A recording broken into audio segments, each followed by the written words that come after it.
ကဆုံလာပြီဟာဘုရားရဲ့ဘဝနဲ့ဆက်ဆက်ပြီးတော့ပြောမယ်ဆိုရင်ဗျာဒိတ်ခံခဲ့တာလဲကဆုံလာပြီနေပဲနောက်ဆုံးဘဝမှာဖွားတော်မူတာလဲကဆုံလာပြီနေပဲဘုရားဖြစ်လို့ရောက်တော်မူတာလဲကဆုံလာပြီနေပဲဘဝအဆုံးသတ်ပြီးတော့ပြိဋိဘံဆံသွားတာလဲကဆုံလာပြီနေပဲဒါကြောင့်မို့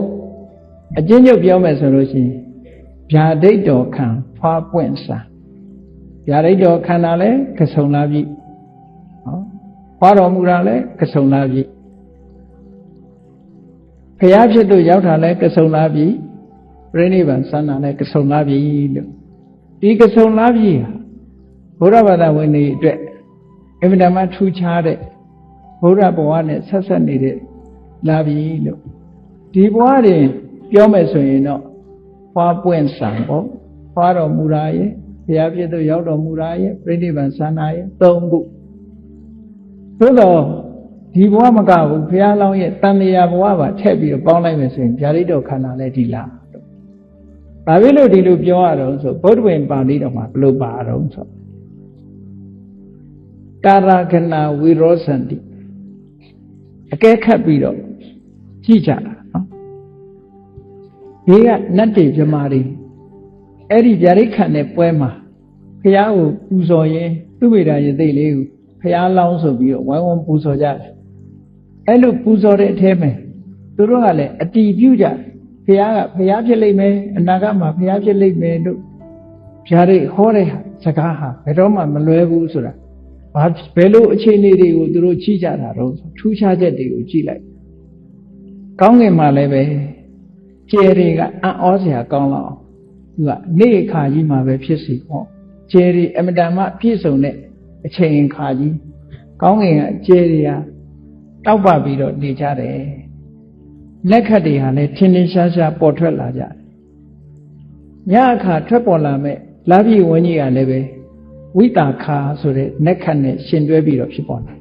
အဲ့ဒါကိုဝိတာခါနက်ခတ်နဲ့ရှင်တွဲတဲ့လဆိုတာကဆုံလာပြီပဲဒါကြောင့်မို့ကဘာမှာကဆုံလာပြီနေ့ကိုဘယ်လိုခေါ်တော့ဆိုဝေဆက်လို့ခေါ်တယ်ဝေဆက်ဆိုတာဝိတာခါကိုပြောတာသူတို့အတန်နဲ့ပြောတယ်ဝိစာခဝိစာခဝိစာခကိုဝိဆက်ဒီလိုခေါ်တာကဘာမှာခေါ်တဲ့စကားကအင်္ဂလိပ်စကားမဟုတ်ဘူးအိန္ဒိယဝေတာခဆိုတဲ့စကားလုံးကိုပါဠိစကားလုံးကလည်းဝေတာခပဲအိန္ဒိယကလူတွေရဲ့အတန်ထွက်တဲ့အခါကျတော့ဝေဆက်ဒီလိုအတန်ထွက်တာဝိတာခ2000ပြည့်နှစ်ကကုလသမဂ္ဂ United Nation ကဆုံးဖြတ်ချက်တစ်ခုချဘုရားမြတ်စွာဘုရားသာသနာတော်ဟာအမြဲတမ်းထူးခြားတဲ့ဘာသာတရားဘုရားအဆုံးအမတွေဟာထူးခြားတဲ့အဆုံးအမတွေဖြစ်တယ်ဘုရားဟာအမြဲတမ်းထူးခြားတဲ့ပုဂ္ဂိုလ်တူဖြစ်တယ်ကဘာကြီးငြိမ်းချမ်းအောင်ကဘာကြီးငြိမ်းချမ်းရုံနဲ့မကဘူးလူတွေရဲ့စိတ်နှလုံးပူလောင်မှုတွေကိုငြိမ်းချမ်းအောင်ဟောပြောနိုင်တဲ့အမြဲတမ်းထူးချွန်တဲ့ပုဂ္ဂိုလ်ဖြစ်တယ်သူမွေးဖွားတဲ့ရက်တွေဟာကဘာမှာယုံပိတ်ရဲ့အဖြစ်အတိမပြုတင်တယ်လို့အဆိုတင်သွင်းပြီးတော့ဝေဆက်ပွဲတော်ဆိုတာကုလသမဂ္ဂကဘာတစ်ကဘာလုံးကနေအတိမပြုပြီးတော့သတ်မှတ်ထားတဲ့ရက်တစ်ခုဖြစ်သွားတယ် Gazetted Holiday လို့ခေါ်တာ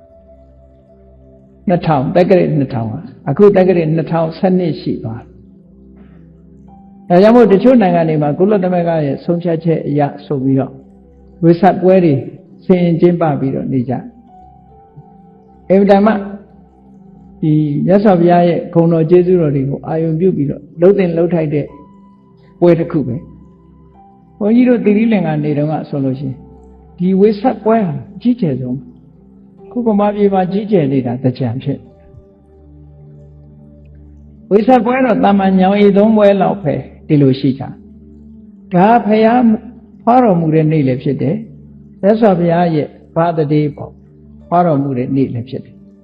နောက်တစ်ခါမြတ်စွာဘုရားဖြစ်တော့ဘုရားဖြစ်သူရောက်တော်မူတဲ့နေ့လည်းဖြစ်တယ်ပြိဋိဘံဆံတော်မူတဲ့နေ့လည်းဖြစ်တယ်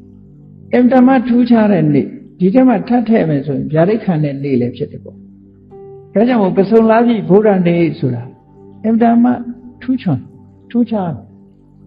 တော့ဘုရားဘာသာနိုင်ငံတွေကကဆုံလာပြီနေ့တကယ်ကိုအမှတ်တရ ဒုတ်တင်လှုပ်ထိုက်တာပိဋိလင်္ကာနိုင်ငံမှာ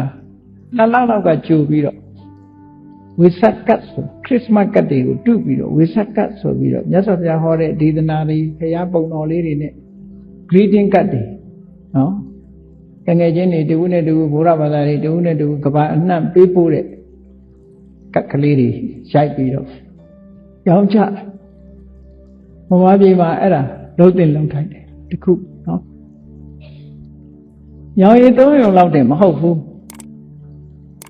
ဆိုတော့ညောင်ရည်3 နာတွေဗုဒ္ဓနေ့ညောင်ရည်3 နာလောက်တင်မဟုတ်ညောင်ရည်3 နာကျတော့ဗုဒ္ဓနဲ့ဖွားဘက်တော်ကညောင်ပင်ပဲဘောဓိပင်ပဲအဲ့ဒီဘောဓိပင်ပဲရေလောင်းဖို့တတိယပြီးတော့မြတ်စွာဘုရားရဲ့ဘဝကိုတော့တတိမိတ်နေတယ်လို့ရှိတယ်ပေါ့နော်အဲ့တော့ဗုဒ္ဓနေ့ဆိုတာအမှန်တမ်းလေးလေးနဲ့ထားပြီးတော့လုပ်တဲ့ကုလသမဂ္ဂဆုံးဖြတ်ချက်ကြတချို့နိုင်ငံတွေမှာဆိုလို့ရှိရင်ဝိသတ်ပွဲတော်ဆိုပြီးတော့တော်တော်လေးကြီးကျယ်ကျယ်လုပ်နေကြပြီခု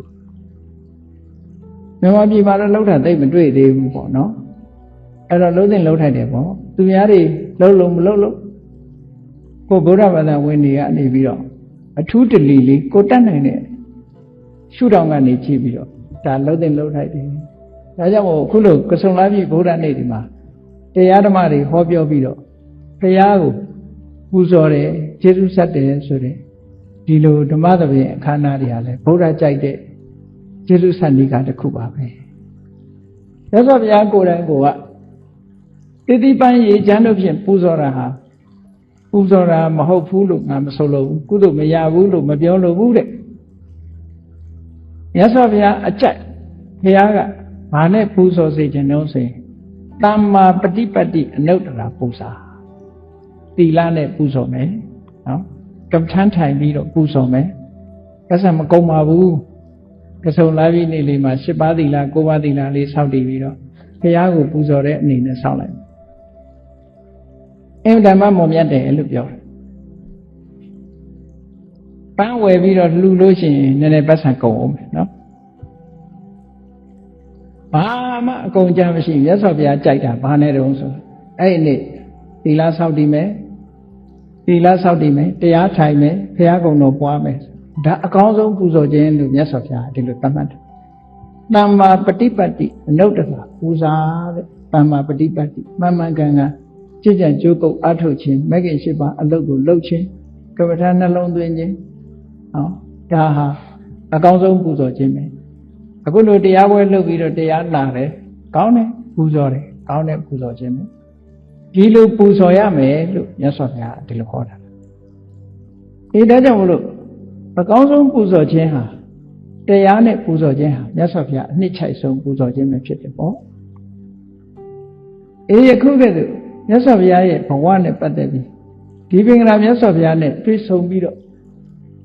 ဓာရိတ်တော်ရလိုက်တယ်လို့ဆိုတဲ့အခါဘယ်လိုအင်္ဂါရက်တွေပြည့်ရတော့လို့ဆိုတော့ဓာရိတ်ရဖို့ရာအတွက်အင်္ဂါ၈ ချက်ရှိတယ်နော်နံပါတ်1ကလူသားဖြစ်ရမယ်ဒါပထမဆုံးဓာရိတ်ကိုရည်ညွှန်းတာဖြစ်မယ်ဘာလို့လဲဆိုဓာရိတ်ခန္ဓာဟာရသော်ဗျာတိရိစ္ဆာန်ဘဝနဲ့ဓာရိတ်ခန္ဓာလည်းရှိတယ်နတ်တွေဘဝနဲ့ဓာရိတ်ခန္ဓာလည်းရှိတယ်24မျိုးထဲမှာနော်24စုနဲ့တွေ့တဲ့အခါမှာအဲ့တော့ဓာရိတ်တော်ကြာဘုရား24စုထဲမှာပထမဆုံးဒီပင်္ဂလာမြတ်စွာဘုရားနဲ့တွေ့တဲ့အခါမှာတော့လူသားစစ်စစ်ဖြစ်တယ်လိင်္ဂတမ္ပတိယောက်ျားသားစစ်စစ်ဖြစ်တယ်ဟေတုပြည့်စုံလုံလောက်တဲ့ပါရမီအကြောင်းတရားတွေဟာရှိပြီးသားဖြစ်တယ်တထာရဓာတနာမြတ်စွာဘုရားကိုဖူးတွေ့ရတယ်ကိုယ်တိုင်ဖူးတွေ့ရတယ်ပပိစ္ဆာယသိတို့ယဟန်တို့ဘုရားသာသနာမဟုတ်ရင်တော့ယသိပပိစ္ဆာသူတော်စင်ဘဝနဲ့တွေ့ရမယ်ကုဏတမ္ပတိဆိုတာသံတို့ဘိညာဉ်တို့သမထကျင့်စဉ်တစ်ခုနဲ့တရားတို့တရားမြတ်ပေါက်ရောက်ထားတဲ့ပုဂ္ဂိုလ်ဖြစ်တယ်အဓိကာရလွန်ကဲတဲ့ကုသိုလ်ကောင်းမှုတစ်ခုရှိရအခုသူ့ကုသိုလ်ကဘလောက်လွန်ကဲတော့သူ့မှာပတ်စံဒီငွေချေးတနာတွေကအကုန်ဆုံးခဲ့ပြီရသိမရောက်ခင်ကနေသူချမ်းသာသမျှတွေအကုန်ပေးခဲ့ပြီသူ့ဘာရှိတော့ဝတ်ထတဲ့အဝတ်ပဲရှိတယ်နော်ဘာမှမရှိဘူးရသိ တောင်ဝေးတို့ဘာလို့ပါကြမှာပေါ့နော်အဲ့ဒါလောက်ပဲရှိတယ်သူဘာမှမရှိဘူးအဲ့တော့ဘာမှမရှိမပူနဲ့ခန္ဓာကိုယ်ကိုဘုရားလှူတာလှူနိုင်တာကိုကြည့်နော်တချို့ကဟိုတွေ့ကြတော့ဒီလိုမချမ်းသာလို့မလှူနိုင်ဘူးဗျာဘယ်တော့ချမ်းသာမှာတော့လို့မေးရင်နော်အဲ့တော့မရှိလို့မလှူလို့မရှိတယ်သွားမှာပဲအဲ့ဒါတော့သိကြတယ်လှုပ်လို့ရတာတွေလောက်အောင်အဲ့မှာသူ့မိသားရဲ့သူလက်ကြည့်ရှိတာပဲကိုယ်ဝစင်းတရားခင်းပြီးတော့ဘုရားကိုလှူတာဒါကိုအဓိကတာလို့ခေါ်တယ်သက်စွန့်ပြီးလှုပ်တာနာမလူမဟုတ်ဘူးအသက်စွန့်လှူတာဆန္ဒတာဘုရားဖြစ်ခြင်းနဲ့ဆန္ဒသူ့စိတ်ထဲမှာဒီပင်ကရာမြတ်စွာဘုရားနဲ့တွေ့လို့ဘုရားစီကတရားနာပြီးတော့နိဗ္ဗာန်ဝင်မယ်ဆိုတဲ့စိတ်မရှိဘူးလားဒီပင်ကရာဘုရားလို့ဘုရားဖြစ်ရမယ်ဆိုတဲ့ဆန္ဒရှိအဲ့ဒီဓမ္မကြီးမားတဲ့ဆန္ဒရှိအဲ့ဒီရှစ်ချက်နဲ့ပြည့်စုံပြီဆိုလို့ရှိရင်ဖြာရရပါတယ်လို့ဒါကရေပုံရစကားလို့မှတ်ရမှာပဲဘာဖြစ်လို့လဲဆို24စုထံကဖြာရကြားတဲ့အခါမှာလူသားမဟုတ်တဲ့ဘဝတွေတွေ့ရတယ်ပေါ့နော်ယဟန်မဟုတ်တဲ့ဘဝတွေလည်းတွေ့ရတယ်ဒီဒါကြောင့်မို့သူမိသားရဲ့သိဘဝကနေပြီးတော့ဒီပင်ကရာမြတ်စွာဘုရားနဲ့တွေ့လိုက်တယ်ပထမဆုံးဖြာရစကားကိုမှတ်သားပြီးတော့ပါရမီ7ပါးကိုကြိုးစားပြီးတော့ဖြစ်ကျင်လိုက်တာဒီပင်ကရာမြတ်စွာဘုရားပွင့်ပြီးတဲ့နောက်မှာကဘာပေါင်းအသင်ချေရဆိုမရေမတွက်နိုင်တာသို့မဟုတ်ဒီအင်တမ countless ပေါ့ရေတွက်လို့မရနိုင်တော့ကြာတဲ့ကဘာဒီရေတွက်တစ်ခုနော်အဲ့ဒီအရေတွက်တစ်ခုကိုကျော်လွန်ပြီးတော့မှကွန်တင်ညာမြတ်စွာဘုရားဆိုပွင့်တယ်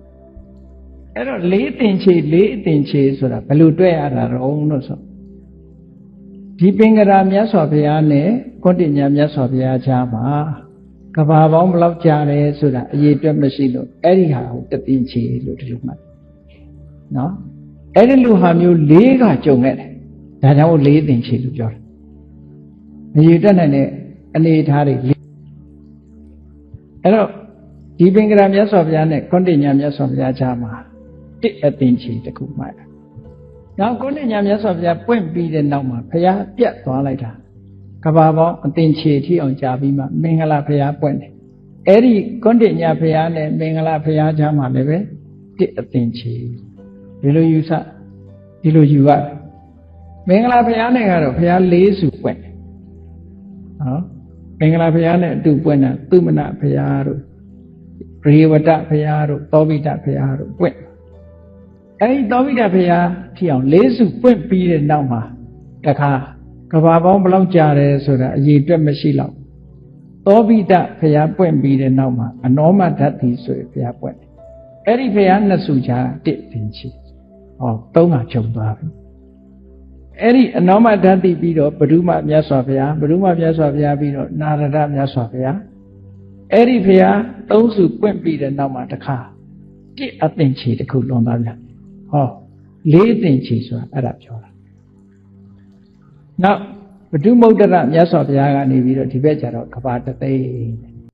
ရေတွက်လို့ရသွားရေတွက်လို့မရတာက4ကရေတွက်လို့ရတာကတသိန်းအဲ့ဒါကိုပဲ4အသင်ချေနဲ့ကဘာတသိန်းလို့ဒီလိုပြောတာနော်တချို့ကအဲ့ဒီလိုအဓိပ္ပာယ်မဖော်ဘဲနဲ့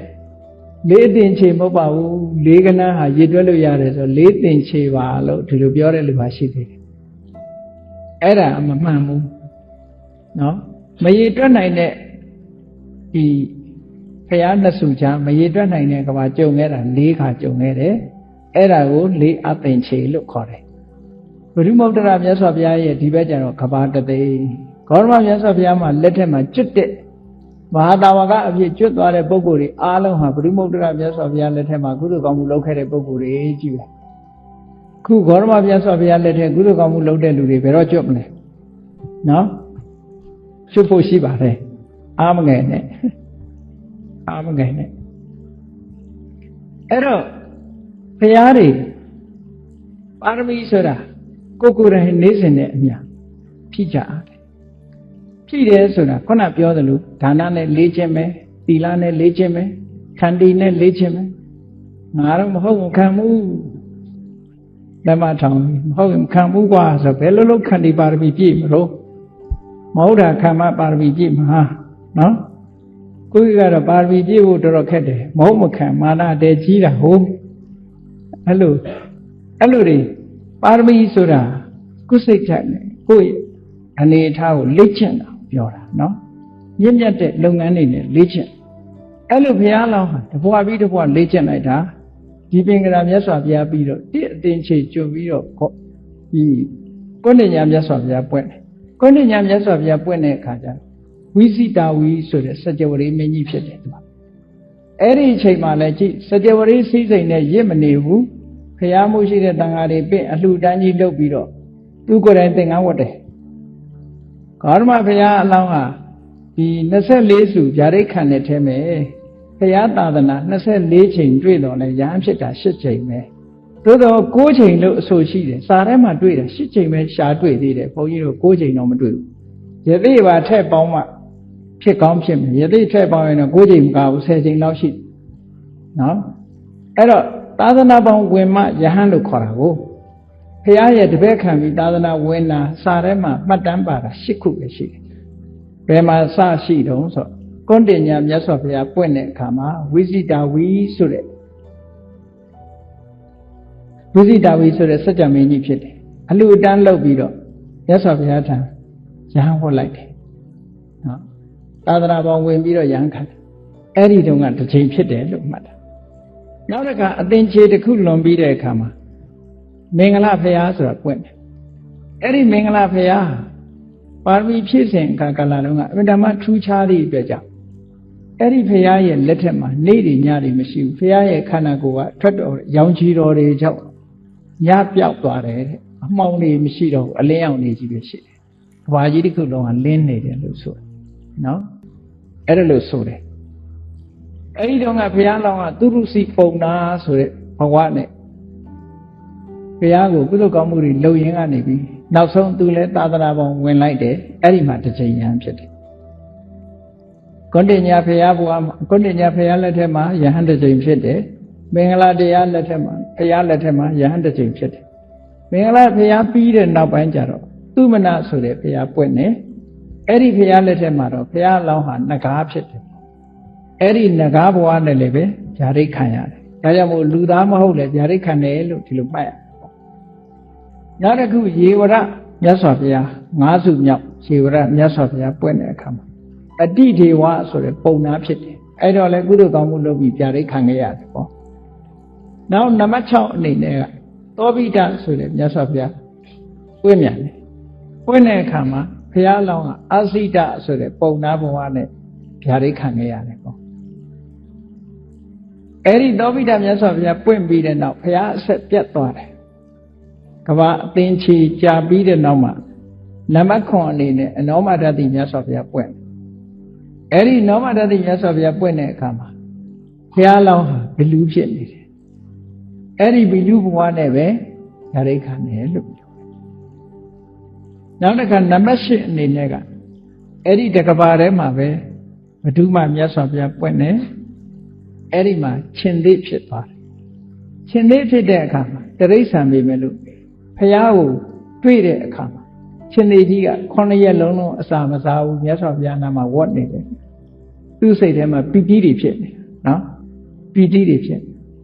9ရက်အစာမယူဘဲနဲ့မြတ်စွာဘုရားကိုပူဇော်ပြီးတော့နေတယ်အစာမစားဘဲနဲ့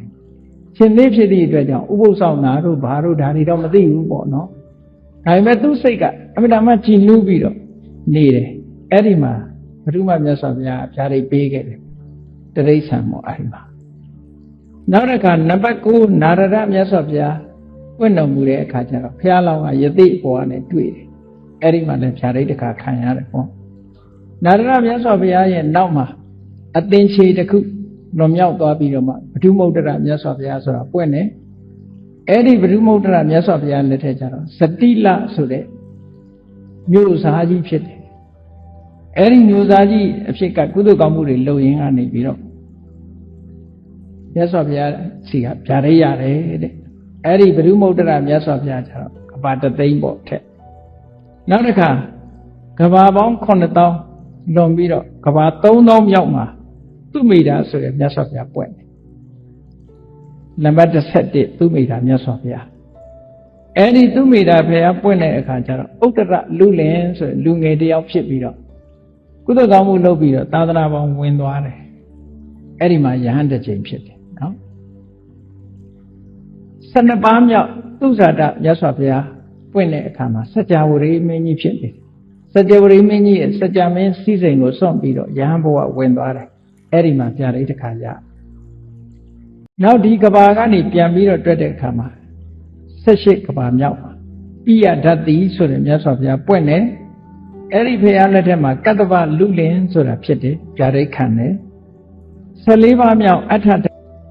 ဘုရားပွင့်တော့သုတိမဆိုတဲ့ယသိဘဝနဲ့ပြရိခံရတယ်15ပါးမြောက်ဓမ္မဓာတိဘုရားပွင့်တဲ့အခါကျတော့တရားမင်းကြီးဖြစ်တယ်အဲ့ဒီမှာလည်းတရားဘဝနဲ့ပြရိခံရတယ်ပေါ့နောက်94ကဘာ180ခု94ကဘာမြောက်မှာတိဋ္ဌထမြတ်စွာဘုရားပွင့်တဲ့အခါမှာမင်္ဂလာဆိုတဲ့ယသိကြီးဖြစ်တယ်မင်္ဂလာအမည်ရှိတဲ့ယသိကြီးဘဝနဲ့ဓာရိခံရတယ်18ပါးမြောက်92ကဘာမြောက်မှာပွင့်တဲ့တိဋ္ဌဆိုတဲ့မြတ်စွာဘုရား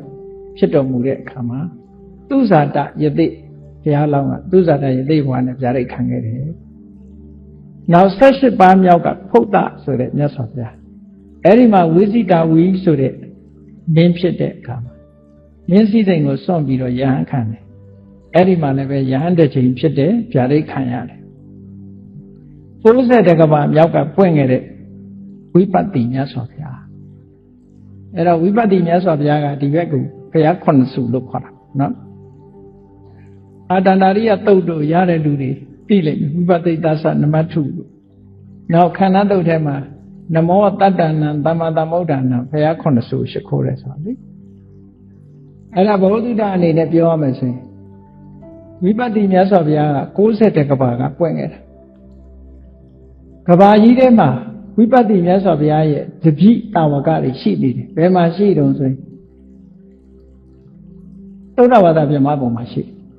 ကျန်တဲ့ဘုရားတွေရဲ့တပိတာဝကတွေကမရှိတော့ဝိပဿတိမြတ်စွာဘုရားအထိအောင်တပိတာဝကတွေကြံသေးတယ်လက်ချံတယ်တပိဆိုတာကကိုယ်ဆရာကိုအစွဲလေးတွေရှိတယ်လေအဲ့တော့ဝိပဿတိမြတ်စွာဘုရားလက်ထက်မှာတရားဓုတရားမြတ်ရပြီးတော့ဗြဟ္မာကြီးတွေဖြစ်နေတယ်အနာဂံဗြဟ္မာကြီးတွေကယဟနာကြီးတွေဖြစ်ပြီးတော့နေကြတယ်အဲ့တော့ဝိပဿတိမြတ်စွာဘုရားရဲ့တပိတာဝကတွေရှိနေသေးတယ်တဲ့ဒါကြောင့်မို့လို့အဲ့ဒီဘုရားကစပြီး9စုဆိုပြီးတော့ရှ िख ိုးတာနော်နောက်ဝိပဿတိမြတ်စွာဘုရားပြီးတဲ့အဲ့ဒီဘုရားလက်ထက်မှာအတုလဆိုတဲ့နဂါမင်းဖြစ်တယ်အဲ့ဒီနဂါဘဝနဲ့ပဲဖြာရိတ်ခံတယ်ဒါက32ကဘာမြောက်ဒီကနေပြန်ကောက်ပြီးတော့ရေးတဲ့အခါမှာတိခီဆိုတဲ့မြတ်စွာဘုရား20ပါးမြောက်ဖွင့်တော်မူတယ်အရိဏမဆိုတဲ့မင်းဘဝနဲ့ဘုရားလောင်းဟာဓာရိတ်ခံခဲ့တယ်ပေါ့နောက်22ပါးမြောက်ကျတော့ဝိတ္တဘူဆိုတဲ့မြတ်စွာဘုရားပွင့်တယ်ဝိတ္တဘူမြတ်စွာဘုရားရဲ့လက်ထက်မှာသုဒ္ဓတနဆိုတဲ့မင်းဖြစ်ခဲ့တယ်အဲ့ဒီမှာလည်းဓာရိတ်ခံခဲ့ရတယ်ပေါ့အဲ့တော့21စုပြီးတဲ့အခါကျတော့ဗဒ္ဒကဘာရောက်လာပြီဗဒ္ဒကဘာရောက်လာတဲ့အခါမှာ22စုမြောက်ပွင့်တာကကကုတန္တရသော်ဗျာကကုတန္တမြန်မာပြည်မှာဆိုးနေတဲ့တခြင်းထဲမှာဘာဖြစ်လို့ဂုံတွေလျှောက်ထည့်တယ်လဲမသိဘူးကကုတန္တဂုံကောဏဂုံကတ္တဗဂုံနဲ့ဆိုပြီးတော့နော်တကယ်ကမြတ်စွာဘုရားရဲ့ဘွဲတော်ဟာကကုတန္တမြတ်စွာဘုရားကကုတံမြတ်စွာဘုရားလို့တို့ကောက်ဒီလိုခေါ်တယ်ကောဏဂမနကျတော့ကောဏဂုံလို့ခေါ်တာကောဏဂမနကောဏဂမနမြတ်စွာဘုရားမြန်မာလူစာရေးတဲ့အခါတချို့ကောဏဂုံလို့ရေးတာကတ္တဗမြတ်စွာဘုရားလည်းကတ္တဗမြတ်စွာဘုရားပဲအဲ့ဒါမဟုတ်သချင်းထဲမှာဘယ်လိုဖြစ်နေကကုတန္တဂုံကောဏဂုံကတ္တဗဂုံဂုံတွေဘယ်ကနေလျှောက်ထည့်လိုက်တယ်မသိဘူးနော်ဘုရားပွဲတော်တွေမှာအပူတွေပါသွားတယ်ဒါလည်းမှတ်စရာပေါ့နော်မှားရင်းပြီးတော့ပါနေတယ်လို့ဆိုလိုတာကကုတန္တမြတ်စွာဘုရားကောဏကမနမြတ်စွာဘုရားကတ္တဗမြတ်စွာဘုရားဂေါရမမြတ်စွာဘုရားဘုရားလေးစုပွင့်တယ်အဲ့ဒီမှာကကုတန္တမြတ်စွာဘုရားလက်ထက်မှာ ခေမဆိုတဲ့ဘယင်ဘွားနဲ့ဗျာဒိတ်ခံခေမမင်းဖြစ်ပြီးတဲ့အခါမှာယဟန်ခံလိုက်တယ်မင်းဘွားကိုဆွန့်လွတ်ပြီးတော့ကကုတန္တမြတ်စွာဘုရားလက်ထက်မှာယဟန်ဖြစ်ခဲ့တယ်သာသနာပေါင်းဝင်ပြီးတော့ယဟန်ခံတခါကောဏကမနမြတ်စွာဘုရားပွင့်ကကုတန္တမြတ်စွာဘုရားက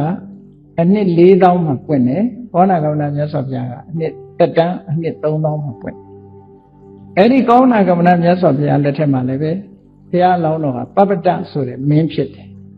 အဲ့ဒီမင်းဘဝနဲ့ဗျာဒိတ်ခံပြီးတော့သာသနာပေါင်းဝင်ပြီးတော့ယဟန်ခံတယ်အဲ့ဒီမှာနောက်တစ်ခါကတ္တဗဆိုတဲ့မြတ်စွာဘုရားပွင့်တော်မူလာတယ်အနှစ်2000တန်းမှာကတ္တဗမြတ်စွာဘုရားပွင့်တဲ့အခါမှာဇောတိပါဠဆိုတဲ့ပုံနာလူလင်တယောက်ဖြစ်တယ်အဲ့ဒီပုံနာလူလင်ဖြစ်တဲ့အခါမှာစဉ်းစားကြည့်နော်ကတ္တဗမြတ်စွာဘုရားပွင့်ပြီးရင်ပွင့်မဲ့ဘုရားကဘယ်သူတုံးဆိုခေါရမဘုရားအဲ့ဒီဘုရားကတ္တဗဘုရားပွင့်တဲ့အချိန်မှာပုံနာသွားဖြစ်တယ်အဲ့ဒီမှာဇောတိပါဠပုံနာသွားဖြစ်တယ်အဲ့ဇောတိပါဠပုံနာရဲ့တငယ်ချင်းကဘယ်သူတုံးဆိုဂတိကာရဆိုတဲ့အိုရိနေကြီးသူကအနာဂတ်ကတ္တဗမြတ်စွာဘုရားရဲ့တပိတာဝကအဲ့ဒီဂတိကာရဆိုတဲ့အိုရိနေကြီးနဲ့ဇောတိပါဠတို့ကတငယ်ချင်းဆက်ချင်းမတူပေမဲ့လို့ခင်တာပေါ့လူချင်းခင်ကြတယ်ခင်တဲ့အခါမှာပုံနာဆိုတဲ့လူတွေကဗြဟ္မဏတွေကသူကဖျားတို့ဘာလို့ခေါင်းပြောင်အောင်ရိတ်လိုက်ရင်ကတုံးဆိုပြီးတော့သူတို့ကဖက်မလုပ်ဘူးနော်ပုံနာဆိုတာသူတို့ကဗြဟ္မာကိုးွယ်တာအဲ့တော့ယဟန်ခံလိုက်တဲ့ဆိုကြတဲ့ကသူတို့ကအဖက်မလုပ်ချင်ဘူးဒါကအမျိုးဆက်ကြောင့်ဇောတိပါဠကိုဂတိကာရကနေပြီးတော့ဘုရားကျောင်းတော်သွားရအောင်ကတ္တဗဘုရားစီကိုခေါ်တာမလိုက်ဘူးမလိုက်ရုံနဲ့မကဘူးဒီကတုံးရုပ်တွေစီဘာလို့သွားမှာတော့လို့တောင်ပြောတာကြည့်ဒါဘယ်သူပြောတာတော့ဘုရားအလောင်းအရက်မှာကြီးကပြောတာနော်အဲ့တော့ကိုယ့်ကိုယ်သိအထင်မကြီးနဲ့ဒီဘဝဗုဒ္ဓဘာသာနောက်ဘဝဗုဒ္ဓဘာသာဖြစ်ချင်မှဖြစ်မှာအဲ့တော့ကောင်းတဲ့စိတ်ဓာတ်ကလေးတွေကိုခိုင်မြဲအောင်လုပ်မှာနော်အမျိုးဆက်တို့ပတ်ဝန်းကျင်တို့ကလူကိုလှည့်စားသွားတတ်တယ်လှည့်စားသွားတတ်တယ်အမှန်တမ်းတရားတို့ပညာတို့ခိုင်မာအောင်လုပ်ဖို့အရေးကြီးတယ်ပေါ့ပတ်ဝန်းကျင်ဆိုတာကြော်နိုင်ခဲ့တယ်ပတ်ဝန်းကျင်ကိုဥပနိဒေယပစ္စယောလို့ခေါ်တာအခုကကံကောင်းလို့ပတ်ဝန်းကျင်ကောင်းနဲ့တွေ့ပြီးတော့ဒီတရားလေးထက်သင်းလေးရောက်ရှိပြီးတော့တရားလေးနာသီလလေးစောင့်ဒါလေးကိုတိတ်အထင်မကြီးနဲ့အောင်လုပ်เสียရတဲ့အများကြီးရှိသေးတယ်လို့ဒီတဲ့ကောင်းအောင်ခိုင်မာအောင်ကိုယ့်ကိုကြိုးစားဖို့လိုအပ်တယ်ကြည်ပါရမီအရင်မှာဖြစ်တဲ့ဇောတိပါဠဆိုတဲ့ဂေါတမဗုဒ္ဓရဲ့အလောင်းတော်ဟာဖျားစီခေါ်တာမလိုက်ဘူးဘယ်လောက်ထိအောင်ကိုလူကခေါ်တော့ဆိုဖျားစီခေါ်တော့ဘုရားကြောင့်ဒီနာလေးနီးနီးလေးသွားရအောင်ဆိုမလိုက်ဘူးဒါဖြင့်ဘုရားကြောင့်ခေါ်တော့မလိုက်ရင်ဒါဖြင့်ရေချိုးသွားရအောင်ဆိုမြေအဲ့ကြတော့ချက်ချင်းလိုက်သွားခုခေတ်လည်းတူတူပဲပွဲကြည့်သွားရအောင်ဆိုလိုက်မယ်တရားပွဲသွားရအောင်ဆိုမလိုက်ဘူးနော်အဲ့တော့ပါရမီဆိုတာဒီလိုကြွားချားတယ်နော်အဲ့ဒီမှာရေချိုးသွားရအောင်ခေါ်သွားပြီးတော့ရေချိုးပြီးတဲ့အခါတခါထပ်ခေါ်တယ်ဟုတ်သူကမလိုက်ဘူးနောက်ဆုံးကျတော့မလိုက်တော့ဘာခေါ်တော့အဝတ်ဆွဲခေါ်လုံကြီးကိုဆွဲခေါ်အဲ့ဒါလည်းမလိုက်ဘူးနောက်ကျတော့ဘယ်လောက်ထိအောင်လုပ်တော့ဟုတ်ဂတိကာရကဆပင်ဆွဲခေါ်ဆပင်ကိုဆွဲမလို့ရောင်တော့ကိုကင်ပြီဆိုတဲ့အခါကျတော့မှဘုရားလောင်းကမဆွဲရသေးဘူးသူ့ဆပင်ကင်လိုက်တာနဲ့တပြိုင်တည်းသူကတတိယသွားတယ်ဩငါ့ကိုအချင်းချင်းခေါ်တာခုနောက်ဆုံးရောင်ဆွဲတယ်ဆိုတာအဲ့လိုမရဘူးလေလူတွေကသပင်ဆိုတာအထွတ်မြတ်ထားတာရှေ့ခေတ်ကရောင်ဆွဲခေါ်တယ်ဆိုတာအမှန်တမ်းပြင်းထန်တာနော်အမှန်တမ်းပြင်းထန်ဘသူငါ့ကိုအကြောင်းရှိလို့နေမှာပဲဘုရားစီခေါ်တာတကယ်ကိုအကြောင်းရှိလို့နေမှာသူနဲ့ငါနဲ့ဆိုရင်ဇက်ချင်းကမတူဘူးဇောတိပါဠပုံနာကဇမ်းမြင့်တယ်ဟိုဟာကအိုရိနေဆိုတော့ဇမ်းနှိမ့်လေဇမ်းနှိမ့်တဲ့ပုဂ္ဂိုလ်ကငါရောင်ဆွဲနိုင်လောက်အောင်သူကငါ့အပေါ်မှာစေတနာထားတာပါလားလို့စိတ်ထက်ကဘုရားလောင်းနေအဲ့လိုကောင်းတာသူဟာအဲ့ဒီအချိန်မှာသူတန်ဝေတတိယသွားတယ်အကျိုးရှိလို့ခေါ်တာနေမှာပဲဆိုပြီးတော့အေးတကယ်ချင်းငါစပင်တော့မကိုင်းနဲ့လိုက်မယ်ဆိုပြီးလိုက်သွားဟိုလဲရောက်ရောဘုရားတရားဟောတာနာ ဘုရားတရားလည်းနားလိုက်အောင်ဆုံးဖြတ်ချက်ကဘာဖြစ်လို့ဓမ္မအမှန်တရားဆိုပြီးတော့ဘဝကိုချက်ချင်းဆုံးသာသနာပေါင်းဝင်လိုက်တယ်လေဘုသူခေါ်သွားတဲ့လူကဘုန်းကြီးမဟုတ်နိုင်ဘူးဘုရားလောင်းများဆုံးဖြတ်ချက်အမှန်တမ်းတိကျအဲ့ဒါသူကတရားနာပြီးတာနဲ့သင်အောင်လိုက်တယ်မပြန်တော့ဘူးအဲ့တော့ဘုရားလောင်းရဲ့စိတ်ဓာတ်မှန်ပြီဆိုလို့ရှိရင်ချက်ချင်းလုပ်တယ်မှားပြီဆိုတဲ့ကိစ္စလည်းချက်ချင်းစွန့်နိုင်တန်လန်မလုပ်ချင်တာမန်လူတွေကတော့တန်လန်နဲ့တိတ်ပြတ်ခဲတယ်ပေါ့နော်ကြောင်တောင်လှုပ်ချင်သေးတာဟုတ်နော်ဝိလေချောင်ဘတ်လို့ခေါ်တယ်ဟိုလိုဒီလိုတွေများတာဟိုအကြောင်းပြလိုက်တိမ်နေဒီအကြောင်းပြပြီးတိမ်လိုက်နေအဲ့ဒါလိုလေပါရမီကမပြည့်သေးလို့ပါဆိုပြည့်ရင်ဖြစ်မဲ့ပုံစံမျိုးပြောတော့ပေါ့အဲ့ဒါလိုရှောင်တိမ်တဲ့အလေးချင်းကြောင့်ဘုရား24စုရှောင်းလာခဲ့တာအခုတစုမှမတွေ့သေးဘူး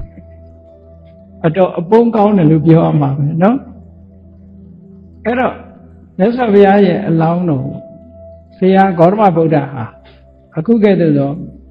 ဗုဒ္ဓဘောင်4ပါး24စုသောဘုရားတော်တွေဘုရားတွေထံမှာဘုရားတွေစကားမှတ်သားနာယူပြီးတော့ဘုရား24စုကအတည်ပြုခဲ့လို့အခုဘုရားဖြစ်သူရောက်ရှိပြီးတော့သွားပြီအဲ့ဒီမြတ်စွာဘုရားရဲ့သာသနာမှာဘုန်းကြီးတို့တွေဟာဘုရားသာသနာတော်နဲ့တွေ့ပြီးတော့မြတ်စွာဘုရားရဲ့အဆုံးအမတွေနာယူခွင့်လိုက်နာခွင့်ကျင့်သုံးခွင့်ရကြတယ်ဒီအချိန်လေးဟာအကောင်းဆုံးအချိန်ပဲဒီမြတ်စွာဘုရားရဲ့သာသနာတော်မှာတို့တွေတရားတွေကိုတတ်ဆွမ်းသမျှသိအောင်ကြိုးစားကြမယ်နာယူကြမယ်မှတ်သားကြမယ်လိုက်နာကြမယ်ကျင့်ကြံကြမယ်ဆိုလို့ရှိရင်ဒီဘုရားသာသနာမှာတည်းပဲကျွတ်တန်းဝင်နိုင်တယ်အကယ်၍ကျွတ်တန်းမဝင်ဘူးဆိုတောင်မှပဲနောက်ဘုရားနောက်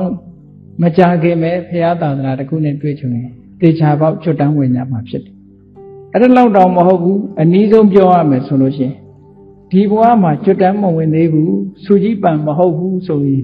ဒီဘဝပဲကျွတ်တန်းဝင်နေတဲ့စိတ်နဲ့ကြိုးစားလို့နောက်ဆုံးအချိန်ဧကဏီအချိန်ရောက်တဲ့အခါမှာတရားတို့တရားမြတ်ရသွားနိုင်မရဘူးဆိုရင်စိတ်မပြည့်နဲ့ဒီဘဝကနေနတ်ပြည်ရောက်သွားတဲ့အခါမှာမြတ်စွာဘုရားကိုမိလိုက်တဲ့နတ်တွေကဘုရားအကြောင်းပြောလိုက်မယ်ပြောတဲ့အခါမှာသူတို့စီကတရားဓမ္မတွေဘုရားအကြောင်းတွေပြောရင်းကနေပီတိတွေဖြစ်ပြီးတော့ဘုရားရဲ့တရားတော်တွေကိုပြန်တတိယပြီးတော့တရားတို့တရားမြတ်ရသွားကြမှာပါအဲ့ဒီနည်းနဲ့ရနိုင်တယ်လို့ဒါမြတ်စွာဘုရားကိုယ်တိုင်ဟောထားတာရှိပါတယ်ပေါ့နော်စာပေကျမ်းကမှာဘုရုဇဉ်အဖြစ်ဟာအလွန်ပြည့်ကြီးတယ်တဲ့အရိယာအဖြစ်ဟာအလွန်ဆွမ်းအားတွေနဲ့ပြည့်စုံတယ်လို့ဒီပါဏာသပါဠိတော်ဖွင့်ဆိုတဲ့အထက်ကထာမှာလည်းဒါကိုရေးသားထားတာရှိအင်္ဂုတ္တအထက်ကထာမှာလည်းပဲရေးသားဖော်ပြထားအဲ့တော့ဘုန်းကြီးတို့တွေအခုလူဘဝရနေတဲ့ချိန်လေးမှာကိုယ့်ကိုယ်ပြန်ပြီးတော့စစ်တမ်းထုတ်ကြည့်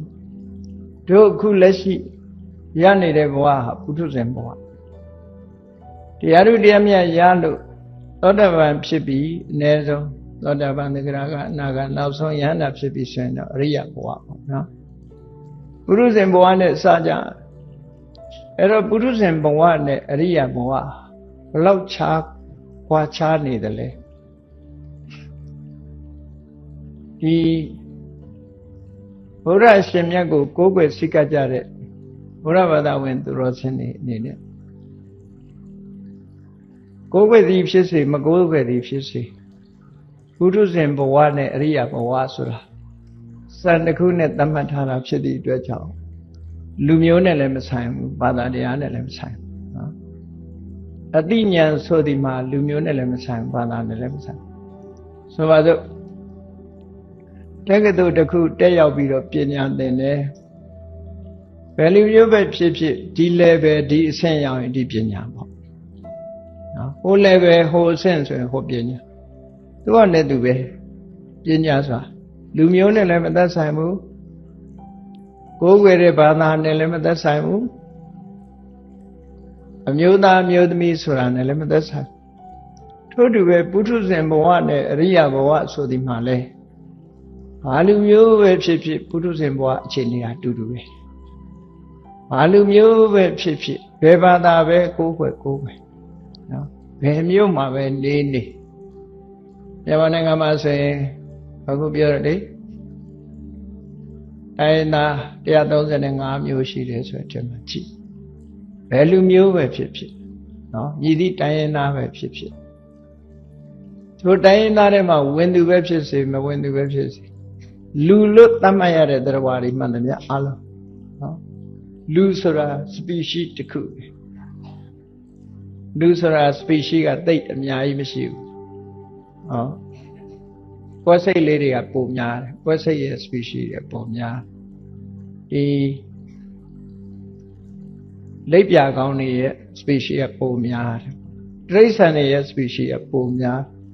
လူတွေမှာလိုက်ပြီးတော့ကြည့်မယ်ဆိုအသားရောင်နဲ့ခွဲလို့ရှိရင်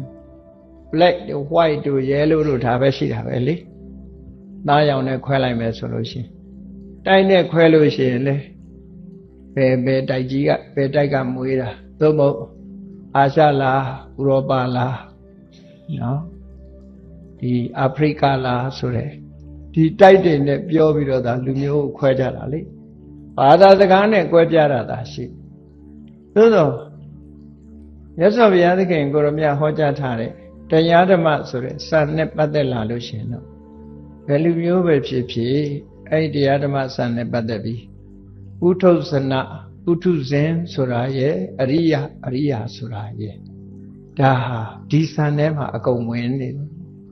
ဘာကိုပဲကိုယ်ွယ်ဒီထဲမှာပဲသွားမယ်ဥထုဇဉ်ဆိုဒီမှာတူတူပဲကဲပုထုဇဉ်ဘဝကိုလေ့လာကြည့်အောင်ဘာဖြစ်လို့ပုထုဇဉ်ခေါ်တယ်လဲဆိုရင်ပုထုကိလေသေဇနေတိတိပုထုဇနောဆို definition တွေစကားလုံးကိုအသုံးပြုတဲ့အခါမှာအဓိပ္ပာယ်ဖော်ဆောင်မှုတွေများစွာရှိတယ်ပုထုဆိုတာအလွန်များပြားလှတဲ့ကိလေသာတွေကိုဇနဆိုတာဖြစ်စေတတ်တယ်ဒီလိုဆိုလို့ရတယ်ပေါ့ယုံညာနဲ့စိတ်နေသဘောထားတွေအများဆုံးဖြစ်တဲ့ပုဂ္ဂိုလ်တွေကိုပုထုဇဉ်လို့ခေါ်တယ်နော်ယုံညာနဲ့စိတ်အောက်တန်းကြတဲ့စိတ်နေသဘောထားတွေအများကြီးရှိတဲ့ပုထုဇဉ်တိုင်းအောက်တန်းကြတဲ့စိတ်နေသဘောထားတွေရှိသလားလို့ဆိုမပယ်ရသေးရင်ရှိတယ်လို့ပဲခေါ်တယ်နှမျိုးတော့ခွဲခြားကြည့်ရပုထုဇဉ်မှာအနုတ္တယလို့ခေါ်တယ် positive အစစ်မဲ့ရှိပြီးတော့ပရိယုဌာဏလို့ဆိုတဲ့ activate တို့ဒါတွေမရှိသေးဘူးဆိုလို့ရှိရင်တော့ငြိမ်ဝငြိမ်သက်နေတဲ့အချိန်မှာပုထုဇဉ်ကလည်းအရိယာရောင်ပြေးနေတာပဲလူတော်လူကောင်းလို့သတ်မှတ်ကြတယ်လေသို့တော့သူ့ရဲ့ယင်နဲ့နှလုံးထဲမှာတော့မကောင်းတဲ့စိတ်တွေကအပြည့်ပဲမကောင်းတဲ့စိတ်တွေအပြည့် positive ဖြစ်နေတယ်လို့ဒီလိုပြော positive ဖြစ်တယ် activate မဖြစ်သေးဘူးနောက်တစ်ခါဝိတိတ်ကမဆိုတဲ့ကုသလောင်ကျွမ်းမှုဒါတွေမဖြစ်သေးဘူးဆိုလို့ရှိရင်ပုရုဇဉ်ဟာကောင်းနေတယ်လို့ရှိတာပဲသို့တော့အမခံချက်မရှိတာဘာလို့လဲဆိုရင်အောက်တန်းကြတဲ့အဆိုးတရားတွေရင်တွေနှလုံးထဲမှာပူလောင်စေတတ်တဲ့တရားတွေစိတ်ကိုညှဉ်းနှွမ်းသွားစေတတ်တဲ့ကိလေသာဆိုတဲ့တရားတွေဟာသုတ္တဏမှာဖြစ်များနေတယ်ရှိနေတယ်မပယ်ရသေးဘူးအနုတ္တယဆိုဒီမှာထာမဂတကိလေသာတဲ့စွမ်းအားပြည့်နေတဲ့ကိလေသာတွေကိုပြောတာစွမ်းအားပြည့်နေတယ်ဆိုတာဟာဘယ်ချိန်တွေ့ပေါက်ကွဲမဲ့အနေထားလို့ဆိုလိုတာပေါ့နော်စနစ်တံဖြုတ်လိုက်ရင်ဘယ်ချိန်ဖြစ်ထပေါက်မဲ့အနေထားကိုစွမ်းအားပြည့်တယ်လို့ခေါ်တာပဲနော်အဲ့ဒါလို့ဆိုလိုတာအနုတ္တယဒါကြောင့်မို့အနုရူပံကာရဏံလဘိတဝါဥပ္ပစ္စတိတဲ့သင်လျော်တော့အကြောင်းတစ်ခုထပ်ပေါင်းထည့်လိုက်မယ်ဆိုလို့ရှိရင်တော့ပေါ်လာနိုင်တဲ့စွမ်းအားပြည့်တဲ့အရာလို့ဆိုတယ်ဥပမာမဲ့တရက်စီကလေးတစ်ခုကြည့်နုနေသေးရင်စွမ်းအားမပြည့်သေးဘူးမြေနဲ့ရေနဲ့ထိပုတ်သွားမှာပဲရှိမပေါက်ဘူးအပင်အခုနိအနုတ္တယဆိုတာထာမဂတကိလေသာစွမ်းအားပြည့်နေတယ်တဲ့စွမ်းအားပြည့်နေတော့ရင့်မဲ့နေတဲ့အမျိုးစိနဲ့လာသရံတူတယ်ပေါ့မြေနဲ့ရေနဲ့ထိတာနဲ့ပေါက်ဖို့အဆင်သင့်ဖြစ်နေတယ်ပေါက်တော့ပေါက်ချင်မှပေါက်အောင်မယ်ဒီလိုဆိုတာပေါ့နော် အဲ့တော့လူတွေရဲ့ရင်တဲ့နှလုံးထဲမှာစိတ်နှလုံးကိုညှဉ်းနှွမ်းစေတတ်တဲ့ပူပန်စေတတ်တဲ့ကိလေသာတွေဟာအစင်းနဲ့ဖြစ်နေကြတယ်နောက်ဥပမာတစ်ခုကြည့်အောင်လူတိုင်းသိတဲ့ဟာဥပမာလေးနဲ့ကြည့်အောင် gas lighter မြစ်ဖူးလေး gas မြစ်ဖူးလေးကြည့်ထဲမှာ gas လည်းရှိတယ်ကြံတဲ့အရာတွေလည်းအကုန်အပြည့်စုံရှိတယ်အကုန်အကောင်းပဲတွေတိုင်းရှိတယ်နောက်ထပ်အကြောင်းတစ်ခုပေါင်းလိုက်တာနဲ့တပြိုင်နက်ဟုတ်ခနဲ့ဆိုမိတောက်မှာပဲဒါကဘာတော့ဆိုရင်တူတယောက်ရဲ့လုံလာနဲ့ဖိပြီးတော့ချက်လိုက်လို့ရှိရင်မိထွက်တော့မှာပဲလေအဲ့ဒီမိဖြစ်နိုင်တဲ့အနေအထားအစဉ်သင့်ဖြစ်နေတဲ့သဘောကိုအနုတ္တယလို့ခေါ်တာစာပေကျမ်းကမှာဖွင့်တာဒါမို့အနုတ္တယဆိုတာဌာမကတကိလေသာ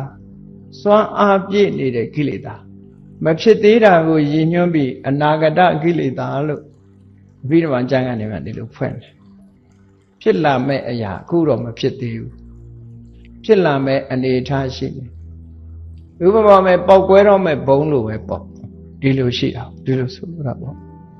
အင်းအားတွေပြည့်နေတယ်နောက်ထပ်အကြောင်းတစ်ခုပေါင်းထပ်လိုက်တာနဲ့ပေါင်းစပ်လိုက်တာနဲ့တပြိုင်နက်ပေါက်ကွဲသွားမဲ့အနေအထားအဲ့ဒီအနုတ္တယဆိုတဲ့ကိလေသာတွေမပယ်စည်းသမျှစဉ်းစားကြည့်လေအန္တရာယ်ကြီးပဲအန္တရာယ်ကြီးပဲမိုင်းဘုံထောင်ထားတယ်ဆိုရင်ကြည့်အန္တရာယ်ကြီးပဲလေဘယ်နာပဲဖြစ်ဖြစ်နောက်ထပ်မထိလိုက်နဲ့ထိလိုက်ရင်တော့ပေါက်ကွဲမှာပဲဆိုရမယ်အဲ့ဒါလိုပဲပုထုဇဉ်ဘဝမှာဘိုက်ထဲမှာရင်ထဲမှာမိုင်းဘုံတွေအပြည့်ထည့်ထားတာနဲ့အလားတရန်တူတယ်ပေါက်ဖို့ကွဲဖို့ဟာအနေထားအစဉ်သင့်ဖြစ်နေအားတော့ဌာမကတကိလေသာလာပြီးစိတ်ဆိုးအောင်မလုပ်နဲ့ဒေါသထွက်မှသိကြတယ်နော်ထွက်ပါလောဘဖြစ်စရာတွေအာယုန်တွေနဲ့မတွေ့နဲ့တွေးလိုက်တာနဲ့လောဘဖြစ်မှာမာနဖြစ်စရာနဲ့ကြုံလာလို့ရှိရင်လည်းမာနဖြစ်မှာအိတ်တာဖြစ်စရာနဲ့ကြုံလာလို့ရှိရင်လည်းဖြစ်မှာအဲ့တော့ကိလေသာဆိုတဲ့ mental impurities စိတ်ရဲ့အညစ်အကြေးတွေဆိုတာဒါတွေကပုရုဇဉ်ရဲ့တဏ္ဍာမှာအပြည့်ရှိတယ်ပြည့်ရှိတယ်သို့တော့အကြောင်းမတိုက်ဆိုင်သေးလို့ရှိရင်ဖြစ်မလာသေးဘူးဖြစ်မလာသေးဘူးဖြစ်လာနိုင်တဲ့အခြေအနေရှိတယ်အနုရူပံကာရဏ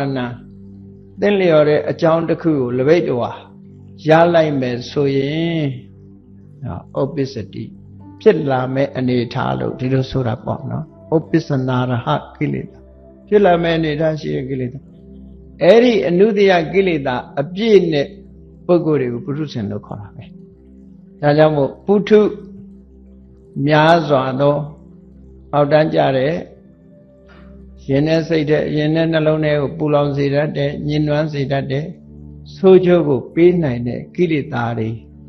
ကိုစနေတိဖြစ်စေတတ်တယ်ဒါကြောင့်မို့ပုထုဇနာဒီလိုပြောတာအတိတ်ပဲဒီအများကြီးပဲဖွင့်ထားတာကတော့ဒီတကူလောက်မှတ်လိုက်ရရင်တော့မဆုံးပါဘူးเนาะဆိုလိုတာကမကောင်းတဲ့စိတ်နေသဘောထားတွေရင်နဲ့အပြည့်ရှိနေတဲ့ပုဂ္ဂိုလ်တွေလို့ပေါ်ကြမှာတော့ပေါ်မှာပေါ့ကြည့်ပါလားအစွဲဆိုတာအမြဲတမ်းထုတ်ပြတာမှမဟုတ်တာเนาะထုတ်ပြရမယ်အချိန်ဆိုထုတ်ပြမှာပဲလေမွေဟောက်တောင်မှသူကသူနေအိမ်ကြီးရနေတာပဲသွားပြီးခဲလေးထုတ်ကလေးနဲ့မထိလိုက်နဲ့ရှုဆိုမပြင်းကြီးထောင်လာအကြောင်းတစ်ခုထပ်ပေါင်းလိုက်တာနဲ့ဒေါသထွက်လာလေအဲ့ဒါလိုပဲဘုန်းကြီးတို့တွေရဲ့ရင်နဲ့နှလုံးထဲမှာကိလေသာတွေကအပြည့်ရှိအကြောင်းမစုံလိုက်နဲ့အကြောင်းနဲ့ပေါင်းစုံပေးလိုက်တာနဲ့တပြိုင်နက်ရွတ်ပြက်ဆင်းပြက်ဖြစ်သွားမှာဒါသိကြအဲ့ဒါကိုပုထုဇဉ်လို့ခေါ်တယ်အဲ့ဒီပုထုဇဉ်ဆိုတဲ့ပုဂ္ဂိုလ်တွေဟာနော်ဒီလိုကိလေသာတွေမဖြစ်အောင်လို့ဆိုပြီးတော့သီလကျင့်စဉ်တွေသမာဓိကျင့်စဉ်တွေနဲ့တားထားနော်အနုတ္တယအဆင့်ကနေပြီးပရိယုဌာဏမဖြစ်အောင်ဘာနဲ့တားတော့ဆိုနော်သမာဓိနဲ့တားနေတာတော့သမာဓိနဲ့တားပရိယုဌာဏမဖြစ်အောင်သမာဓိနဲ့တားထားတယ်ဝိတိတ်ကမဆိုတဲ့အလွန်အကျွံကူးဆက်လောင်ကျွမ်းမှုဆိုတာမဖြစ်အောင်ဘာလို့သီလနဲ့တားထားအဲ့ဒါလေးနဲ့ဆိုအတော်လေးငြိမ်ဝတ်နေတယ်သီလနဲ့လွန်ကျူးမဲ့ကာယကံမှုဝစီကံမှုလွန်ကျူးမဲ့ဆိုပါစို့ရင်ထဲမှာဒေါသရှိတယ်သူ့ဘာသူနေကောင်းတယ် သူနေဘာဖြစ်ဘူးသဘောကောင်းတယ်လို့ယူဆကြတယ်တရားရောက်ကစိတ်ဆိုးအောင်လုပ်ရင်ရှုတိုင်းဖြစ်လာမှာနော်ဒီလိုဆိုလိုတာပေါ့စိတ်ဆိုးအောင်လုပ်လို့ရှုတိုင်းဖြစ်လာပြီဆိုလို့ရှိရင်သူကရှုတိုင်းဖြစ်လာတာကပရိယုဌာဏလို့ခေါ်တယ်အာယုံပေါ်မှာလှုပ်ရှားပြီးတော့ဟိုထဲမှာမွေဟောက်ဟာအမောက်ထောင်လာတယ်လို့ပဲဒုက္ခလေးနဲ့ခေါင်းကိုထိလိုက်တဲ့အခါရှုဆိုပြီးတော့အမောက်ကြီးဗပြင်းကြီးထောင်လာဗပြင်းကြီးထောင်လာတဲ့အခါလက်လန်းမြင်တော့ပေါက်လိုက်တယ်ကြိုက်လိုက်တယ်ကျွလွန်တာအဲ့ဒါလိုပဲဒေါသတရားဟာအာယုန်နဲ့တွေ့လို့ဟောကနေဖြစ်လာတဲ့အခါမှာမထိန်လိုက်ဘူးဆိုရင်ဘာဖြစ်မလဲနှုတ်ကဆဲခြင်းလဲဆဲမယ်ဟောနှုတ်နဲ့ကျွလွန်မှုတစ်ခုလုပ်မယ်ကိုယ်ဒီလက်ရောက်ကျွလွန်မှုတစ်ခုလည်းလုပ်ဒီလိုတွေအဲ့ဒီလိုဖြစ်ပွားသွားတဲ့ကိလေသာတွေဟာအနုတ္တယအနေနဲ့ယင်တဲ့နှလုံးထဲမှာအပြည့်ရှိနေတဲ့ပုဂ္ဂိုလ်ပြီးတော့ပရိယုဌာဏတွေအဖြစ်များတယ်ဝိတိတ်ကမတွေအဖြစ်များနေတယ်ဆိုတဲ့ပုဂ္ဂိုလ်တွေကိုပုထုဇဉ်လို့ခေါ်တာ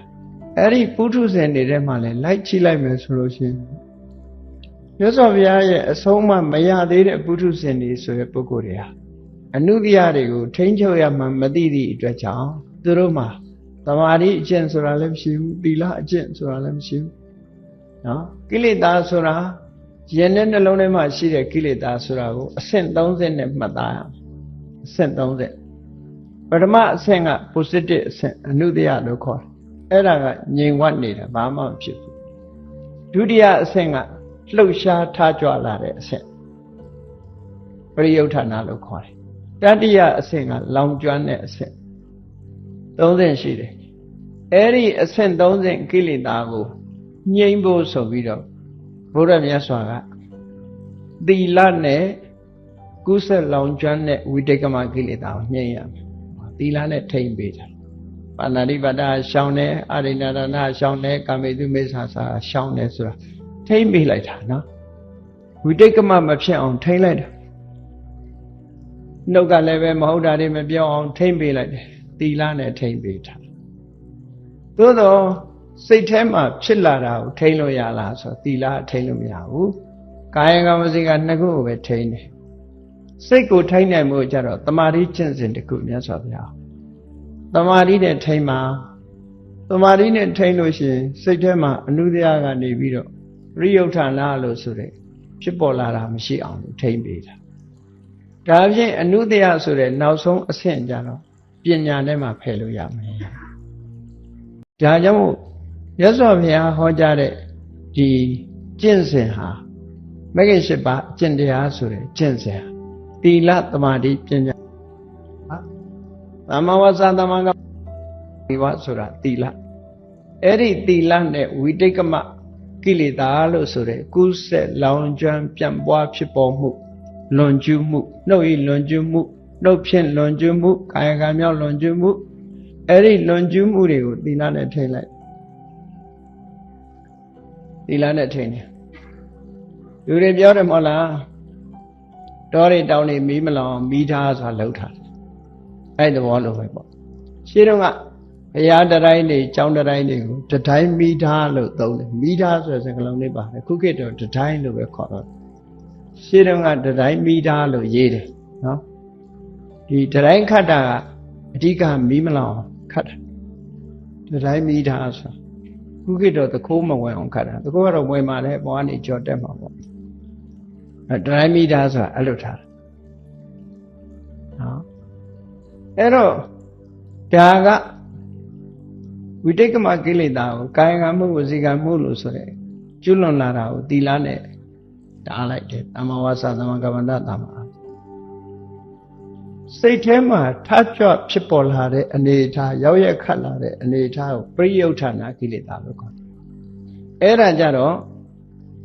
သမ္မာဝါယာမသမ္မာတတိသမ္မာသမာဓိလို့ဆိုတယ်ကြိုးစားအထောက်မှုတတိထားမှုစိတ်တည်ငြိမ်မှုဆိုတဲ့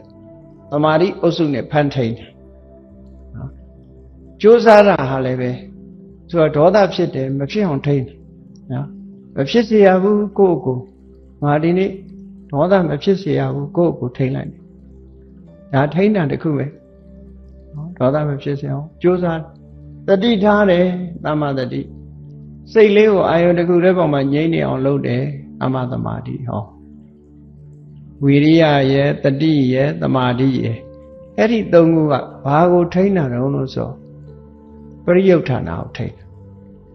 ပရိယုဋ္ဌာနာကိုဒီသုံးခုမျှပြီးထိန်းရသို့သောသူတို့ကိုသမာဓိအုပ်စုလို့ပဲခေါ်လိုက်သမာဓိနဲ့ထိန်းကြိုးစားရမှာမကြိုးစားဘဲနဲ့လူကအမလီဒေါသထွက်တာတောင်ခုံယူသေးတယ်ငါလာမလုံးနဲ့ငါမခံဘူးဆိုတာပြောလိုက်သေးတာနော်လူများခုံယူတာငါစိတ်ကတိုးတယ်နော်လာမစမ်းနဲ့မာနတရားရဲ့တတ္တိကိုတချို့ကပြတာငါတို့ကသူများမျက်ခုံးမွေးပေါ်ဈဉ္ညာလျှောက်ဘယ်တော့မှလျှောက်နားလည်းမသိဘူးနော်မဟုတ်မခံဘူးဆိုတဲ့လူကပြောသေးတာကိုအားပေးတာငါတို့ကမဟုတ်မခံဘူးဟုတ်လည်းမခံပါဘူးသူကမဟုတ်မခံတယ်မကဟုတ်ရင်ဘိုးမခံနဲ့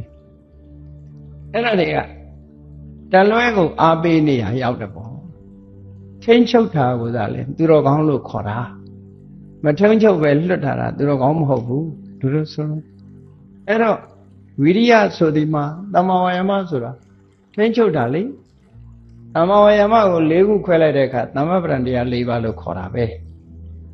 သမ္မပဒံတရား၄ပါးဆိုတာနံပါတ်၁ကတံဝရစောင့်စည်းရမယ်ဆုတ်ပိတ်ရမယ်မလောင်အောင်ကြိုတင်ပြီးဆုတ်ပိတ်ထားတာ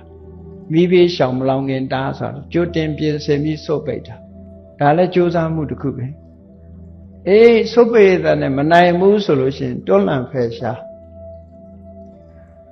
မဟာနာလို့ခေါ်တယ်ဒါကမကောင်းတဲ့ဘက်ကကောင်းတဲ့ဘက်ကျတော့ကောင်းတာတွေတိဆောက်ဖို့ကြိုးစားတယ်မဖြစ်သေးရင်ဖြစ်အောင်လုပ်တယ်ဖြစ်ပြီးရင်တိုးပွားလာအောင်လုပ်တယ်ဒီလိုဆိုဖြစ်ပြီးရင်တိုးပွားလာအောင်လုပ်အဲ့ဒါလိုကြိုးစားမှု၄ဘက်၄ဓာတ်နဲ့အဆိုးကိုဖယ်ရှားဖို့အကောင်းတွေကိုတိဆောက်ပွားများဖို့ဆိုတာသမ္မာဝါယာမရဲ့တာဝန်ပဲ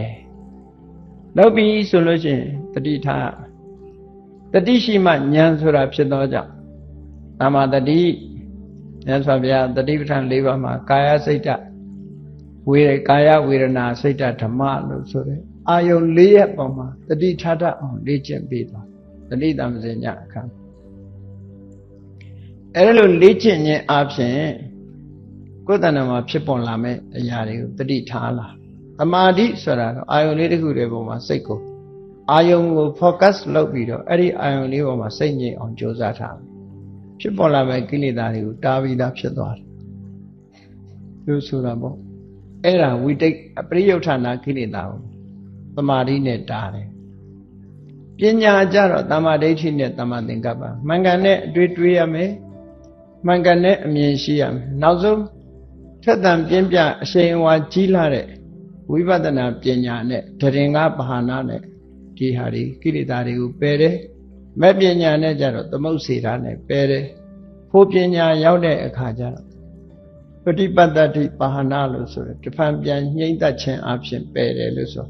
အဲ့ဒီကြတော့မှအနုတ္တယလုံးဝပြောင်းသွား positive ကဘာဖြစ် negative ဖြစ်သွား negative ဖြစ်ပြီးဆိုရင်ဘာဖြစ်လဲအရိယာဖြစ်သွားတယ်ဆိုအဲ့တော့ပုထုဇဉ်ဘဝနဲ့အရိယာဘဝနှစ်ခုနှိုင်းယှဉ်ကြည့်ပုထုဇဉ်ဆိုတာအခုလိုကိလေသာတွေယင်ထဲမှာအဆိုးတရားတွေအဖြစ်များနေတဲ့ပုဂ္ဂိုလ်သို့မဟုတ်ဖြစ်ဖို့အနေထားအခြေအနေပေးနေတဲ့ပုဂ္ဂိုလ်တွေကိုပုထုဇဉ်လို့ခေါ်တယ်လို့မှဘုန်းကြီးတို့တွေဒါပုထုဇဉ်ဖြစ်နေကြတယ်အဲ့ဒီပုထုဇဉ်ဘဝဟာဘလောက်အန္တရာယ်များတယ်လဲဆိုတာစဉ်းစားကြည့်ပုထုဇဉ်ဆိုတာသူတော်လို့ကိုယ်ကကောင်းနေတဲ့လူတွေများတာနော်ကိုယ်ပတ်ဝန်းကျင်ကကိုယ့်အပေါ်မှာတော်နေကြရင်ကောင်းတယ်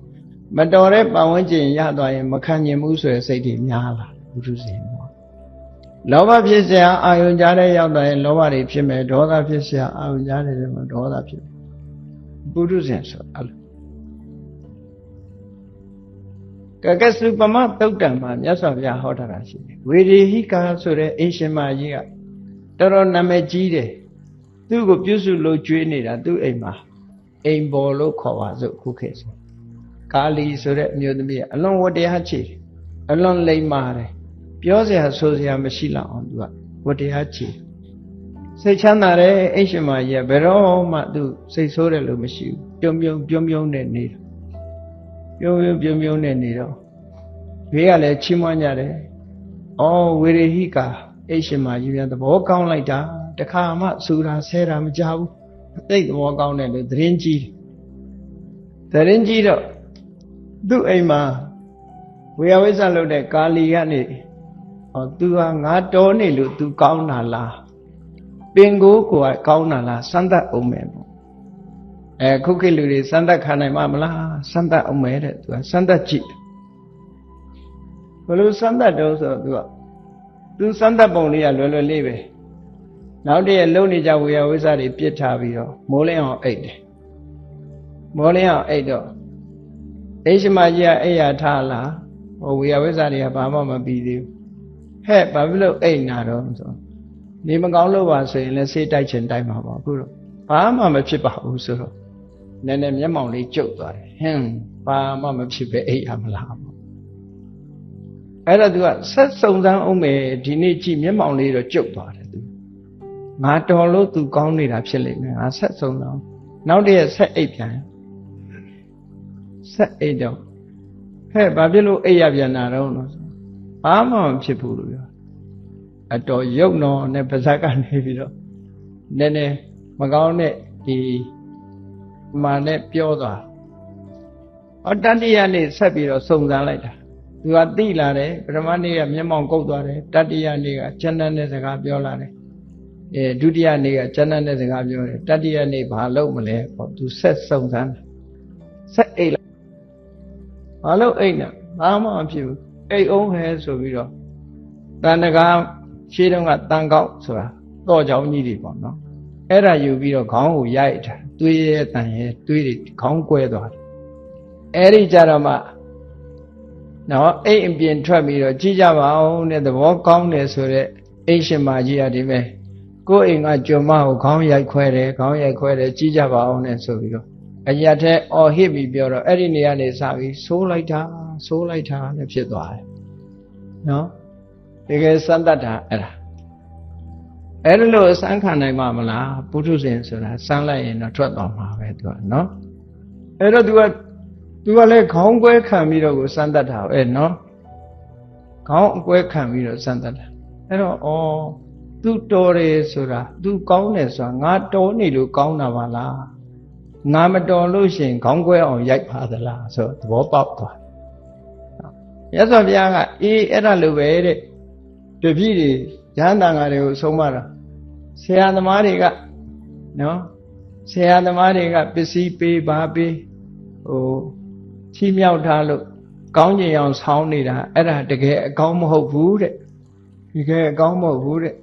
ကိုယ်တိုင်ကိုအသိစိတ်နဲ့ကောင်းဖို့လိုအပ်တယ်ငြိမ်းချမ်းတဲ့ပုဂ္ဂိုလ်ဖြစ်ရမယ်ရင်နဲ့နှလုံးထဲကကိုယ့်ကိုထိန်းချုပ်ပြီးတော့သူကမကောင်းသည်ဖြစ်စေကိုကောင်းအောင်နေမယ်ဆိုတဲ့စိတ်ဓာတ်နဲ့နေမှတကယ်သူတော်ကောင်းလို့ဆိုပြီးမြတ်စွာဘုရားဟောတယ်အဲ့ဒါကဲကဲစုပမသုတ်တံမြတ်စွာဘုရားကဲကဲစုပမသုတ်တံဆိုဒေါသမထွက်ဖို့ယဟန်တွေကိုဟောတာများအလုံးကိုကြက်သီးထစရာကောင်းတယ်ပေါ့ကြက်သီးထစရာကောင်းတယ်ဘာဟောလဲလို့ဆိုဒီငမန်းဆွဲလို့ခေါ်တယ်နှစ်ဖက်ဆွဲတဲ့လွှတ်ကြီးနဲ့ရန်သူတွေကကိုယ်ခန္ဓာကိုယ်လာပြီးတော့ဒီလွှတ်နဲ့ဆွဲပြီးတော့ဖြတ်ထားတောင်မှပဲတဲ့ဒေါသထွက်မယ်ဆိုရင်ငါအဆုံးအမကိုမလိုက်နိုင်ရရောက်တယ်လို့မြတ်စွာဘုရားဟုတ်တယ်ဘုရားဒေါသမဖြစ်ရဘူးဆိုတာအဲ့ဒီရန်သူပေါ်မှာဒေါသဖြစ်ရင်ကိုငါအဆုံးအမမလိုက်နိုင်ရရောက်တယ်လို့ဒီလိုပြောတာနော်အဲ့ဒီစကားနဲ့နှိုင်းရှင်ကြည့်Jesus Christ ကဘယ်ပါရရင်ညာဘက်ပါလေးကိုထိုးပေးလိုက်ပါတဲ့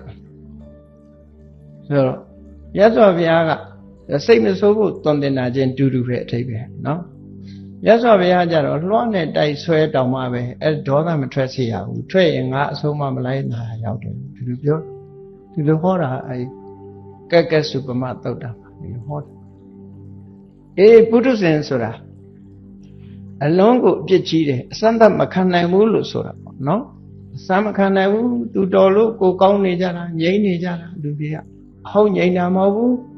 မုံတိုင်းများထမ်းမလို့ငြိမ့်နေတာမျိုးပဲစိတ်မချရတဲ့အငြိမ်မျိုးတွေပေါ့နော်ပါတဲ့မျက်စိလေးမှိတ်ပြီးတော့စားစရာမရှိသေးတဲ့အခါကြောင်ဥပုပ်ဆောင်တယ်လို့စောင့်နေကြတာစားစရာတွေ့ရင်တော့ထပ်ခုံပါသိကြအဲ့ဒါမျိုးပုထုဇဉ်ရဲ့အနေထားအဲ့ဒါမျိုးအဲ့တော့ဘယ်လောက်ထိအောင်ပုထုဇဉ်ဘဝအန္တရာယ်တွေများတယ်လဲလို့ဆိုလို့ရှိရင်ကြည့်ပုထုဇဉ်ဘဝအန္တရာယ်များပုံကဒေါသဖြစ်လာပြီဆိုရင်လေ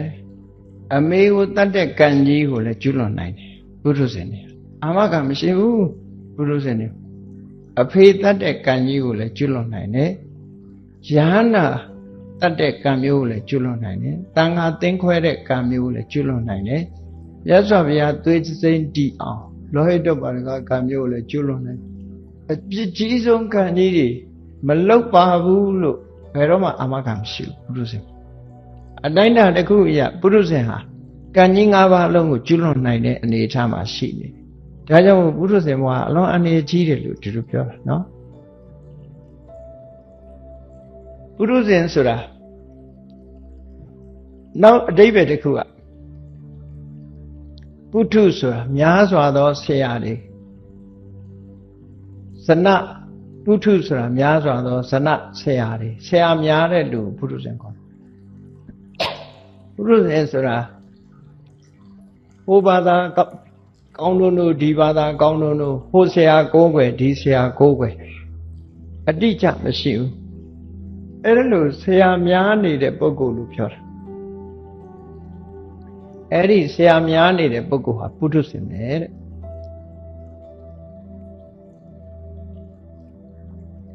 ပုထုဇဉ်ဘဝဟာအခုမြတ်စွာဘုရားကိုကိုးကွယ်ပြီးမြဲဘုရားဘာသာဖြစ်ပြီးမြဲအတော်ခြားတခြားဘာသာဝင်ဖြစ်သွားဒီလိုဆိုတာပေါ့ဒီဘဝတည်းမဲ့အပြောင်းလဲတွေအမျိုးစုံဖြစ်လိမ့်အဲ့တော့ပုထုဇဉ်တွေဟာအကုသိုလ်ကိုမလုံနိုင်တဲ့အကုသိုလ်ဆိုတာလည်းမရှိသလောက်ရှာပါအလုံးကိုလုံနိုင်တဲ့အနေအထားမျိုးရှိတယ်ဒါကြောင့်မို့ပုထုဇဉ်ဘဝဟာအလွန်ပြည့်ကြီးတယ်လို့ပြောတယ်ကဲအရိယာဆိုတဲ့ပုဂ္ဂိုလ်တွေကြတော့စဉ်းစားကြည့်ပေါ့ပုထုဇဉ်ဘဝကိုလွန်မြောက်သွားပြီလွန်မြောက်သွားတဲ့အရိယာပုဂ္ဂိုလ်ဆိုတာအသိဉာဏ်ရသွားတာဆိုလို့အဲ့ဒီ7ပါးကျင့်တရားကျင့်တဲ့အခါမှာမက္ခလို့ဆိုတဲ့တဘာဝတရားစွမ်းဆောင်မှုတွေရှိလာသည့်အတွက်ကြောင့်ပထမအဆင့်အနေနဲ့ငါမရှိဘူးငါဟာမရှိဘူးဆိုသိကြသွားတယ်ခုချိန်မှာဘုန်းကြီးတို့ငါဆိုတာလည်းရှိတယ်ငါဟာဆိုတာလည်းရှိကိုပြောတဲ့ငါဆိုတာဘယ်ဟာတုံးဆိုကိုယ်တဏ္ဍာမှာရှိတဲ့ယုံနဲ့နာ2မျိုးငါဟာဆိုတာလည်းဒီထဲဟာကိုပဲထင်းနေတယ်အဲ့ဒီအထင်ကအထင်ယုံနဲ့မဟုတ်ဘူးတကယ်စိတ်ထဲမှာခံစားပြီးငါနဲ့ငါဟာတွဲဖက်ပြီးတော့ဆွဲလန်းနေတဲ့အနေအထားမျိုးတွေရှိတယ်ပေါ့။သောတာပန်ဖြစ်သွားလို့ရှိရင်ယုံနဲ့နာ2မျိုးသာရှိတော့တယ်ငါဆိုတာမရှိဘူးငါဟာဆိုတာမရှိဘူးခန္ဓာ5ပါးနဲ့ပတ်သက်တဲ့မှားယွင်းတဲ့အတွေးတွေအမြင်တွေသူ့မှာမရှိဘူးဆိုလိုတာကသက္ကာယဒိဋ္ဌိဆိုတာသောတာပန်ဖြစ်သွားလို့ရှိရင်မရှိတော့ဘူးလို့သူတို့ပြောပယ်ပြီးသားဖြစ်သွားသက္ကာယဆိုတာခန္ဓာ၅ပါးကိုခေါ်တာဥပါဒနဲ့ခန္ဓာ၅ပါးကိုသက္ကာယခန္ဓာလို့ဆိုတဲ့မှာသဘာဝတရားတွေကိုစုပြီးတော့ပြောတာခန္ဓာဆိုတာ aggregate ဆိုတာအစုယုတ်တရားတွေကိုလည်းအစုလိုက်ပြောတယ်ဝေဒနာခံစားချက်ကိုလည်းအစုလိုက်ပြောတယ်တင်ညာဆိုတဲ့မှတ်သားမှုကိုလည်းအစုလိုက်သင်္ခါရဆိုတဲ့နံတရားတွေကိုလည်းအစုလိုက်ပြောပြီးဝိညာဏဆိုတဲ့အသိစိတ်ကိုလည်းအစုလိုက်ပြောလိုက်တယ်အဲ့ဒါကြောင့်မလို့ခန္ဓာ၅ပါးလို့ဆိုဒီမှာအကျဉ်းချုပ်ပြောရင်ယုတ်နဲ့နာ2ခုတည်းပဲပေါ့ရူပခန္ဓာကယုတ်တရားဝေဒနာတင်ညာသင်္ခါရ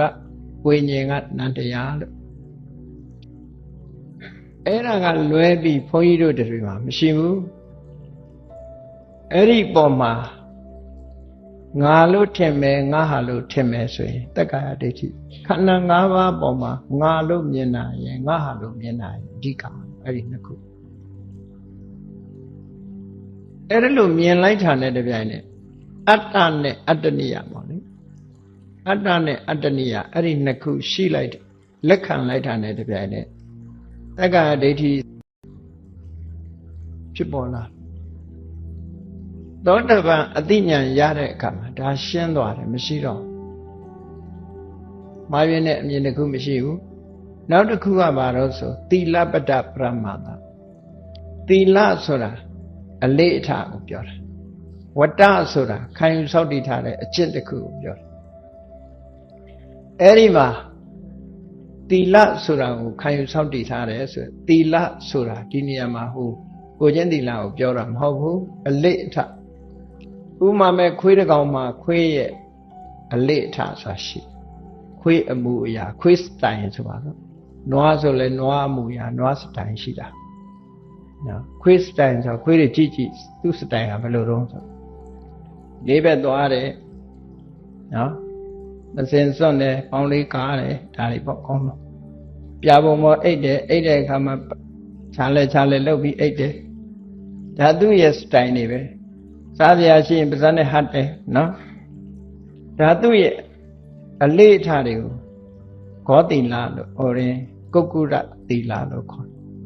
ခွေးရဲ့အလေးနွားဆိုတဲ့ကောင်လည်းပဲအလုံးမြင်နေကြတဲ့အတိုင်းနွားစတိုင်ပေါ့အဲ့ဒါကိုမှားယွင်းတဲ့အတွေးတစ်ခုနဲ့တွေးတာအေးငါတဏ္ဍာမှာခွေးဖြစ်နိုင်တဲ့အကုသိုလ်တွေလည်းအများကြီးပဲနွားဖြစ်မဲ့အကုသိုလ်တွေကလည်းအများကြီးပဲဒါတွေကိုကြိုတင်ပြီးတော့ရှင်းလိုက်ရင်ဒါတွေကုံသွားမှာပဲငါခံလိုက်မယ်ကြိုပြီးတော့ဆိုပြီးတော့ခွေးစတိုင်အပြည့်အဝယူလိုက်တာကိုဝတ္တလို့ခေါ်တယ်နွားစတိုင်အပြည့်အဝယူလိုက်တာကိုဝတ္တစောက်တည်လိုက်တာပေါ့နော်တတ်လို့စားမယ်ဆိုတာမျိုးလို့ပေါ့ခံယူစောက်တည်လိုက်တာအဲ့တော့ခွေးလိုပဲကျင့်မယ်နွားလိုပဲကျင့်မယ်ဆိုပြီးတော့အဲ့ဒီလိုအကျင့်ပေါ်မှာသူကမှားမှားယွင်းယွင်းဘယ်လိုတွေးလိုက်တယ်လဲဆိုရင်ခွေးစတိုင်အပြည့်အဝလိုက်နာနိုင်မယ်ဆိုရင်ခွေးပြစ်မဲ့ကံတွေကုန်မယ်နွားစတိုင်အပြည့်အဝလိုက်နိုင်ရင်နွားပြစ်မဲ့ကံတွေကုန်ဒါလူတွေနဲ့အနည်းဆုံးကတော့ခွေးနဲ့နွားပဲပေါ့နော်အဲ့ဒါကြောင့်မို့လို့အဲ့ဒါဖြစ်မှကြောက်လို့နဲ့ဒီပါတယ်သီလပတ္တပရမတ္တမှန်မှန်ယွင်ယွင်တွေးတော့ပြီးအဲ့ဒါတွေကတဏှာဝကလွတ်တယ်ကံကလွတ်တယ်ဆိုရင်ယူဆချက်နဲ့လက်ခံကျင့်သုံးတာကိုခေါ်တာဒိဋ္ဌိတစ်မျိုးပဲပေါ့နော်မှားယွင်းတဲ့အမြင်တစ်မျိုးအဲ့တော့အမျိုးစုံရှိတယ်ဒီဝတ္တတွေကမောရဝတ္တဥရောင်းအကျင့်ကျင့်တာတို့နော်ပက္ကတဝတ္တမြောက်အကျင့်ကျင့်တာတို့ဝက္ကုလိဝတ္တလင်းတို့လိုဇောက်ထိုးဆွဲနေတာတို့အကျင့်တွေအများကြီးပဲကျန်ကျန်ဖမှန်လူတွေကအတွေးနဲ့လိုက်ပြီးတော့ကျင့်အဲ့ဒီဆိုးဝါးတဲ့အကျင့်တွေဟာလည်းသောတာပန်ဖြစ်သွားလို့ရှိရင်ဒါတွေကဘာမှမှန်ကန်တဲ့လမ်းစဉ်မဟုတ်ဘူးဆိုတာကိုသိသွားဟောမှားရွံ့တဲ့အမြင်တစ်ခုကင်းသွားပြီးတော့ဝိသိကိစ္စဆိုတဲ့တန်တရားလည်းပဲသူ့မှာမရှိတော့ဘူးဘုရားဟာဒီဘုရားအမှန်ပဲတရားလည်းဒီတရားကျင့်မှနိဗ္ဗာန်ရမယ်ဆိုတာအမှန်ပဲတန်ခါလည်းဒီတရားကျင့်ပြီးတော့အရိယာဖြစ်သွားတယ်ဆိုတာအမှန်ပဲလို့ဘုရားတရားတန်ခါနဲ့ပတ်သက်ပြီးတော့လည်းဆုံးဖြတ်သွားနိုင်သောတာပန်ဖြစ်သွားတယ်အဲ့တော့သောတာပန်ဖြစ်သွားတယ်ဆိုတဲ့အဓိပ္ပာယ်ကမှားယွင်းတဲ့အမြင်ဖယ်လိုက်တာရဲ့တန်တရားကိုရှင်းပြလိုက်တာအမြင်မှန်ခြင်းနဲ့တန်တရားကင်းခြင်းလို့ဆိုအမြင်မှန်ခြင်းတန်တရားကင်းခြင်းလို့ဆိုတဲ့ဒီကိလေသာနှစ်ခုဒိဋ္ဌိနဲ့ဝိသိကိစ္စဆိုတဲ့ဒီရင်ထဲကကိလေသာနှစ်ခုပယ်လိုက်တာနဲ့တပြိုင်နက်သူဟာတန်တရားထဲမှာခုနှစ်ဘဝတည်းပို့ပြီးတော့မနေတော့ဘူးနော်ဒါအရိယာဘယ်လောက်ထိအောင်ကောင်းသွားတော့ဆိုရင်သောတာပန်ဖြစ်သွားတဲ့ပုဂ္ဂိုလ်တရားဟာအမေတတ်တဲ့ကံဘယ်တော့မှမကျူးလွန်တော့ဘူးတဲ့အဖေတတ်တဲ့ကံဘယ်တော့မှမဖြစ်ကိုမဖြစ်နိုင်ဘူးလို့ဆိုတာပေါ့နော်အဖတတ်တဲ့ကံကျူးလွန်တာမရှိဘူးယဟန္တာတတ်တဲ့ကံကျူးလွန်မှမရှိဘူးနောက်ပြီးတော့တန်ခါသိမ့်ခွဲတယ်ဆိုတဲ့တန်ခါဗေဒကကံမြတ်စွာဘုရားသွေးစင်းတိအောင်လုပ်တယ်ဆိုရင်လောဟိတပါရကကံဘလို့နည်းနဲ့မှမကျူးလွန်တော့ကံကြီးထိုက်တယ်ဆိုတာတတ္တဗံမှာမရှိဘူးဆိုတော့ဘလောက်သက်သာသွားတာစဉ်းစားကြည့်ပုထုဇဉ်ဘဝဟာဘလောက်အပြစ်ကြီးပြီးတော့အရိယဘဝဟာဘလောက်သက်သာသွားတယ်စဉ်းစားကြည့်ပေါ့နော်အလုံးကိုသက်သာ ဝိသခာเจ้าမကြီးတော့ခုနှစ်သမီးကတည်းကအဲ့ဒီအမြင်မှန်ခြင်းနဲ့တန်တရားခင်းခြင်းကိုသူရရှိလိုက်တယ်ခုနှစ်ဆိုတာငယ်ငယ်လေးပဲဘယ်လိုလုပ်ပြီးတော့ဒီအသိသိနိုင်တာတော့ဆိုအသိဉာဏ်ဆိုတာအသက်နဲ့မဆိုင်ဘူးသိဉာဏ်ဆိုတာအသက်နဲ့မဆိုင်ဘူးအိုင်ကျူနဲ့ပဲဆိုင်တယ်ပေါ့သူမွေးလာကြတဲ့ကပညာဉာဏ်ကထက်မြက်လာတဲ့ပုဂ္ဂိုလ်။ဘုရားကြီးကတရားနာလိုက်တာနဲ့တပြိုင်တည်းသူတို့ရဲ့ဒီအသိဉာဏ်ရှင်းရှင်းကြီးပွင့်သွားတာ။ဒါမှမဟုတ်ခုနှစ်အရွယ်တည်းကဒီဗရိယမျိုးကိုသူ့ရဲ့အဖိုးတွေကမြတ်ဓမ္မချမ်းသာတယ်မေနကာတထေးဆိုတာသူ့အဖိုးပဲသူ့အဖိုးကဖះကိုပင့်တဲ့အခါကျတော့ငါမြည်ဖះကြွလာလို့ရှင်မင်းလည်းမင်းရဲ့အချမ်းရံနေနဲ့ကျိုးဆိုတော့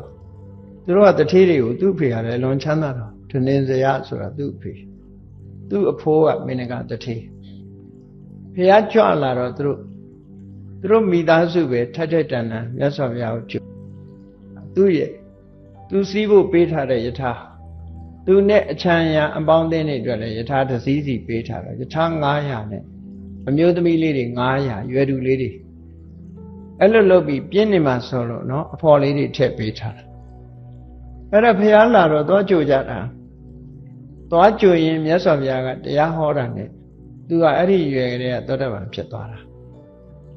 သောတာပန်ဖြစ်သွားပြီဆိုတဲ့အခါမှာအဓိကရှင်တဲ့ကကိလေသာတွေကျွယ်သွားတာဆိုအမှားမှန်ကိုခွဲခြားနိုင်သွားပြီအမှားကိုဘယ်တော့မှလက်မခံဘူးခိုင်မာသွားတယ်အမှားမှန်ကိုဆုံးဖြတ်နိုင်တဲ့ဉာဏ်ရသွားဘုန်းကြီးတို့တွေကြတော့ဇဝေဇဝါပဲရှိနေသေးတယ်နော်ဇဝေဇဝါပဲရှိနေဟိုလိုဒီလိုပဲရှိနေသေးတာနော်အဲ့တော့သူတို့ကြတော့အမှားမှန်ခွဲခြားနိုင်တဲ့အသိဉာဏ်ရသွားလို့အမြင်မှန်သွားပြီတန်တရားလည်းကျင်းသွားပြီဆိုတဲ့အချက်သို့တော့သောတာပန်မှာဝိပ္ပန္လာတတရားတွေမကင်းသေးတဲ့အတွက်ကြောင့်သူဟာတာမန်ကိစ္စတွေမှာဆိုရင်တော့ပုထုဇဉ်သူတော်ကောင်းလိုပဲသူ့မှာလဲအားတော့ငိုစရာရှိရင်တော့ငိုတယ်နော်စိတ်ဆိုးစရာရှိလဲနည်းနည်းပါးပါးဆိုးမယ်လောဘကြီးစရာရှိလဲနည်းနည်းပါးပါးလောဘကြီးမယ်လောဘဖြစ်စရာရှိဖြစ်မယ်တန်ရောစဉ်ဖြစ်စရာရှိဖြစ်မယ်ဒါပေမဲ့မတရားလောဘမဖြစ်ဘူးနော်အလွန်အကျွံဒေါသမဖြစ်ဘူးဟုတ်တယ်ပါအဲ့တော့ဝိသကကြိတ်လေ16နှစ်သမီးအရွယ်ရောက်တဲ့အခါသူဘယ်ရောက်လာတော့ဆိုတာဝတိမြို့နာကတာဂိတကိုပြောင်းလာကြတာသူတို့မိသားစုပြောင်းတယ်ဆိုတာအကြောင်းမဲ့ပြောင်းတာမဟုတ်ဘူးကောသလမင်းကြီးကဗိမိတာရမင်းကြီးစီသွားပြီးတော့တထေးသွားတောင်းတာသူစီမှာတထေးနဲတယ်ပေါ့ဘာစကြိုမှာတထေးတွေပေါ်တယ်ဒါကြောင့်မို့သူ့ကိုတထေးတယောက်ပေးပါလို့ဆိုတော့ဗိမိတာရမင်းကြီးမှာတထေးကြီးတွေအမတန်တယ်ကြွယ်ဝတဲ့တထေးကြီးတွေ9ဦးတောင်ရှိတယ်အမိတဘောကလည်းဘလောက်အားကိုတိုင်းတာနဲ့ကန့်တတ်လို့မရတဲ့တထေးကြီးတွေအဲ့တော့ဒီတထေးကြီးတွေနေရာရွှေခိုင်းလို့တော့မဖြစ်နိုင်ဘူးပေါ့မေနကတထေးရဲ့သားဒနင်စရသူ့ကိုရွှေခိုင်းမယ်ဆိုသူ့ကိုတောင်းဆိုပြီးတော့ဘုရင်ကြီးကကောသလမင်းကြီးနဲ့လိုက်သွားပါလို့ဆိုထည့်လိုက်တာအဲ့ဒါဝိသခာရဲ့အဖေပဲဝိသခာမိသားစုကိုထည့်လိုက်တာအဲ့ဒီသာဝတိမြို့နဲ့6 ယူဇနာလောက်ပဲဝေးတဲ့နေရာမှာသူ့ပိဋကကဘလောက်များတော့ဆိုမြို့ကြီးတစ်မြို့တဲ့လောက်အောင်လူကများတယ်နေရာဆိုင်ပြိုးတဲ့လုပ်ငန်းတွေရောအကုန်လုံးလောက်တာနဲတာမဟုတ်ဘူးအဲ့တော့ဝိသခာတို့မိသားစုကအလွန်ကြီးကျယ်တဲ့မိသားစုကြီးဆိုတော့သူ့ဖေပြောင်းလာလိုက်တာအဲ့ဒီတာဝတိမြို့ရဲ့လိုက်ရင်နေရာကျင်းလိုက်ပဲအဲ့ဒါကြောင့်တာဂိတနေရာမှာသူတို့ရွေးပြီးတော့မြို့တယ်လိုက်တာဘုရင်ကြီးကလည်းခွင့်ပြုလိုက်တယ်အဲ့ဒီရောက်လာတာအဲ့ဒီမှာ16နှစ်အရွယ်ရောက်တဲ့အခါကျတော့တာဝတိမြို့ကမိခါရဆိုတဲ့တထေးကအရွယ်ရောက်တဲ့သူ့သားနဲ့ပေးစားဖို့ဝိသခာတို့အိမ်လာတောင်းတာပေါ့နော်တောင်းတော့သူ့အဖေကပြောတယ်ဒနင်စရာနေပါအောင်အဲ့ဒီတထေးကဘယ်သူတော့ဆိုမိခါရ ဘလောက်ချမ်းသာတော့ဆိုဂရေ40ငါတို့ဆိုရင်မုံဘိုးတောင်မရှိပါဘူးလို့ပြောချမ်းသာဘုံကနော်သူပြောတဲ့စကားဆိုကာကနိကမတ္တံပိဆိုပဲဝက်လောက်တောင်မရှိဘူးလို့ဆိုတဲ့အဓိပ္ပာယ်နော်လောက်မှမရှိဘူးပြားတပြားပြားစိတ်လောက်တောင်မရှိဘူးလို့ဆိုလို့တယ်သူချမ်းသာကြွယ်ဝတဲ့ဂရေ40ဆိုတာသူတို့မှဘလောက်မှမရှိဘူးခုခေတ်လို့ပြောရင်မုံဘိုးတောင်မရှိဘူးလို့ပြောမှာဒါခုခေတ်စကားနဲ့ပြောကာကနိကမတ္တံပိရှင်ရွေးလို့ခေါ်တယ်ရှိတော့ရှင်ရွေးဆိုတော့ငွေထဲမှာအနှိမ့်ဆုံးပြားလို့ပြောရင်လည်းပြောပါတော့တပြားလောက်တော့မရှိသူ့ဟာနဲ့စားလိုက်ရင်တပြားလောက်ချမ်းသာတဲ့လူများတတိခေါ်နေရသေးတယ်အဲ့လောက်ဒီပြောတာဒါပေမဲ့လို့အရွယ်ရောက်တဲ့သမီးအိမ်တော်ရသားချပေးမယ်ဆိုပြီးတော့ဝိသခာပေးတာသူချပေးလိုက်တယ်အဲ့တော့သောတာပန်ဆိုဒီမှာအမြင်မှန်တာနဲ့တန်လျာကင်းသွားတာပဲရှိတယ်သူ့မှာဘာတွေလက်ကျန်ရှိတုံးဆိုဝိပန္လာတလို့ဆိုတဲ့အတွေးမှားအမြင်မှားလေးတွေရှိသေးတယ်ပါတော့သူမှားတာဘာမှားတော့ဆိုအမှတ်မှားခြင်းအတိမှားခြင်းဆိုတဲ့အဲ့ဒီအမှားလေးရသူ့မှာရှိနေသေးတယ်အဲ့တော့ဝိပန္လာတ၄ပါးဝိပန္လာတဆိုတာအလုံး12ပါးရှိတယ်အလွယ်မှတ်ချင်ဝိပန္လာတ12ပါးကိုသေညာဝိပန္လာတစိတ်တဝိပန္လာတဒိဋ္ဌိဝိပန္လာတပါဠိလိုမှတ်ရခက်လို့ရှိရင်ဒီ၃ခုကိုအရင်မှတ်သားတာသေညာဆိုတာအထင်မှားခြင်းစိတ်တဆိုတာအတိမှားခြင်းဒိဋ္ဌိဆိုတာအမြင်မှားခြင်းနော်အမှတ်မှားခြင်းအတိမှားခြင်းအမြင်မှားခြင်းအဲ့ဒီမှားခြင်း၃ခုကိုမှတ်သားထားပြီးတော့၄မျိုးနဲ့ပေါင်းစပ်ဘယ်လိုမှားတာတုံးလို့ဆို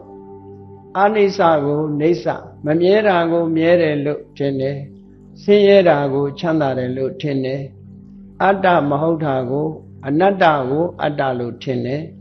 အတုပမတင့်တယ်တာကိုတင့်တယ်တယ်လို့ထင်တယ်အဲ့ဒီ၄ခုနော်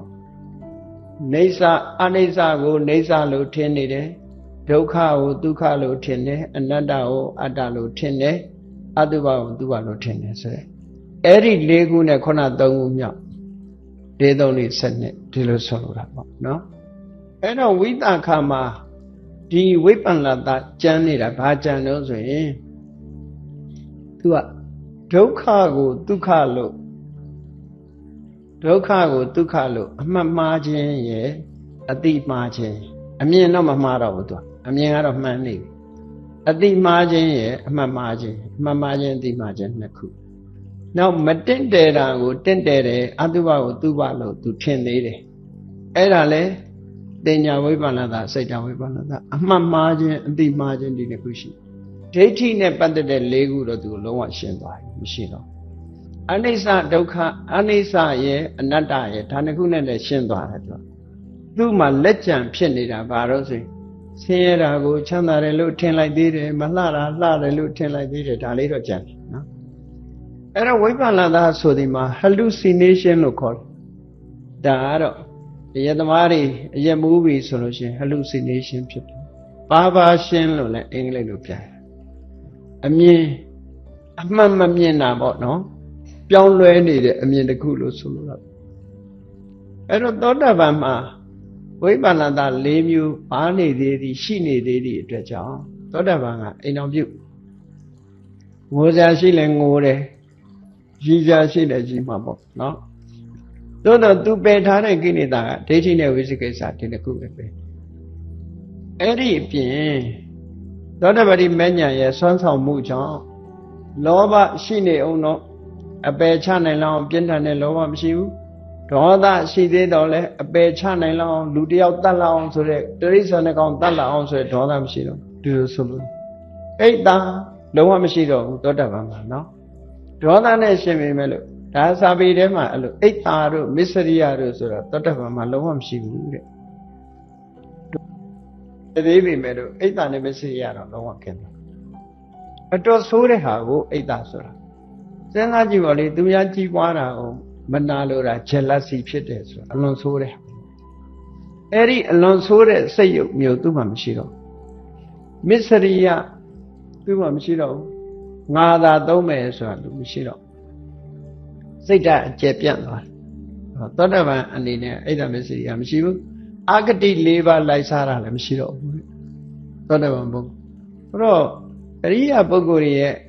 ဘဝဟာအလွန်အေးချမ်းသွားဒါကြောင့်မို့လို့သောတပန်ပုဂ္ဂိုလ်ဟာဝိတ္တခါတော့လို့သောတပန်ဖြစ်သွားပြီဆိုလို့ရှိရင်သူကဒုက္ခအမှန်တမ်းရော့သွားပြီတန်တရားတွေလဲဖို့ရဆိုလို့ရှိရင်ခုနှစ်ဘဝပဲရှိတယ်ဒါကြောင့်မို့မြတ်စွာဘုရားအဘိသမယတန်ယုံမှာသုတ်ပေါင်း17တုံးနဲ့ဟောတာရှိတယ်မဟတ္ထိယောအဘိသမယောအဘိသမယလို့ဆိုတယ်တရားထုတရားမြတ်သိတာအလုံးကိုကျေစုကြီးမားတယ်တဲ့နော်အလုံးကိုကျေစုကြီးမားတယ်အတော်ကြီးမားတဲ့အကျိုးကျေးဇူးကိုရဘယ်လိုကြီးမားတဲ့အကျိုးကျေးဇူးကိုရတော့ဆိုဥပမာနဲ့ပြောတယ်မြတ်စွာဘုရားဥပမာမြောင်များစွာပြောထားတဲ့ထင်မယ်မြတ်စွာဘုရားရဟန်းတော်တွေကိုမြေကြီးတွေကမြေမှုန်လေးတစ်ခုကိုကောက်ပြီးတော့သူ့လက်သေးပေါ်မှာတင်လိုက်တယ်ငါလက်သေးပေါ်မှာတဲ့ကြည့်မြေမှုန်လေးတင်ထားတာတွေ့တယ်နော်တဲ့အဲ့ဒီမြေမှုန်နဲ့မြေကြီးပေါ်မှာရှိတဲ့မြေမှုန်ဘယ်ကများလဲဆိုရှင်ဘုရားအတိုင်းတန်မရှိလောက်အောင်မြေကြီးပေါ်ဟာတွေကများပါတယ်ရှင်ဘုရားလက်သေးပေါ်မှာရှိတဲ့မြေမှုန်တွေကအနည်းလေးပါလို့ဒီလိုပြောတော့မြတ်စွာဘုရားဗာပြောတော့ဆိုအေးသောတပန်ဖြစ်သွားတယ်ဓမ္မစက္ခုဆိုတဲ့တရားဥတရားမြတ်ရလိုက်တယ်ဆိုတဲ့ဟာတဲ့သူ့မှာဒုက္ခလက်ချံဆိုလို့ရှိရင်ငါလက်သေးပေါ်မှာရှိတယ်မြေမှုန်လေးလောက်ပဲရှိတော့သူဒုက္ခတွေဘယ်လောက်ကုန်သွားတော့ဆိုမဟာပရိဝီမြေကြီးပေါ်မှာရှိတဲ့မြေတွေလောက်ကိုဒုက္ခတွေကကုန်သွားပြီဒီလိုပြောတယ်အဲ့တော့ပုရုဇဉ်ဘဝနဲ့အရိယာဘဝအလုံးခွာတယ်လေဒါအရိယာမှာအငိမ့်ဆုံးအနှိမ့်ဆုံးအရိယာလေအနှိမ့်ဆုံးအရိယာတောင်မှပဲဒုက္ခနည်းနည်းလေးပဲရှိသွားမြတ်စွာဘုရားလက်သေးပေါ်ကမြေမှုန်လောက်ပဲသူဒုက္ခဖြစ်เสียရှိတော့တယ်တဲ့ဟုတ်ပြီသောတပန်ဟာဝိသခာကိုဘုံစင်စံလို့ပြောတယ်ကျောင်းမကြီးဘယ်ရောက်နေတုံးဆိုစာပေကျမ်းကနေမှလိုက်ရှာကြည့်ဝိမာနဝတ္ထုမှာဝိဟာရဝိမာနဝတ္ထုအဲ့ဒီမှာကြည့်လိုက်ရင်ဝိသခာဟာသုတ်တန်နေမှာတော့မှတ်တမ်းမရှိဘူးအဲ့ဒီဝိမာနဝတ္ထုမှာသွားနေမာနရတိပုံမှာရောက်နေမာနရတိပုံရောက်ပြီးပရဏိဝိတဝတ္တဝတိနာပုံရောက်မယ်အဲ့ဒီကတတန်းအရှိဆုံးနှစ်ပြည့်ရောက်သွားအဲ့ဒီဟာမှာအနာဂံဖြစ်ပြီးတော့သောရဝတ္တ၅ပုံကိုဘုံစဉ်စံပြီးတော့မှယဟနာဖြစ်မှာခုနှစ်ဘဝပဲအဲ့တချို့လည်းထင်တယ်ခုနှစ်ဘဝဆိုတာလူပြည်မှာပြောတာနတ်ပြည်ကြတော့ခုနှစ်ဘဝတည်းပိုသေးတယ်ဆိုတဲ့အယူဝါဒလည်းရှိတယ်သို့တော့အဲ့ဒီအယူဝါဒဟာဟုတ်မယ်မထင်ဘူးနော်ဟုတ်မယ်မထင်ဘူးဘာလို့ဟုတ်မယ်မထင်တာတော့ဆိုယရဏတုတ်ထဲမှာရှိတယ်လေသောတပန်ရဲ့ဂုံရင်ကိုဖော်ပြတဲ့အခါမှာနတ္တိဘဝံအဋ္ဌမမာရိယန္တိသောတပန်ပုဂ္ဂိုလ်တွေဟာ၈ခုမြောက်ဘဝမရှိတော့ဘူးလို့ဆိုထားတယ်အဲ့တော့ဘယ်ဘုံရင်လို့ကန့်တတ်ပြီးပြောတာမဟုတ်ဘူးလေသူတို့မှာ၈ခုမြောက်ဘဝမရှိတော့ဒါအညံ့ဆုံးသောတပန်ကိုပြောတာဒီတယ်လေဘဝနည်းချင်းနည်းသွားနိုင်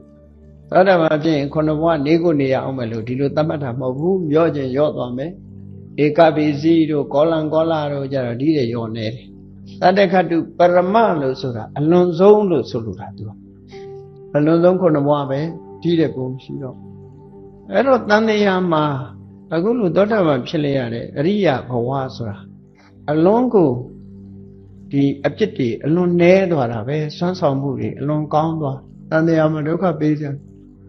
တကအနာဂံဖြစ်သွားပြီတဂရဂံဖြစ်သွားပြီဆိုရင်လောဘတွေဒေါသတွေဟာအဋိဋ္ဌုပ္ပန္နလေဆိုပါစို့ဒေါသဖြစ်တာကိုကြည့်သောတာပန်တုန်းကဒေါသ10ကြိမ်လောက်ဖြစ်သေးတယ်ဆိုလို့ရှိရင်တဂရဂံဖြစ်သွားရင်2ကြိမ်လောက်ပဲဖြစ်သွား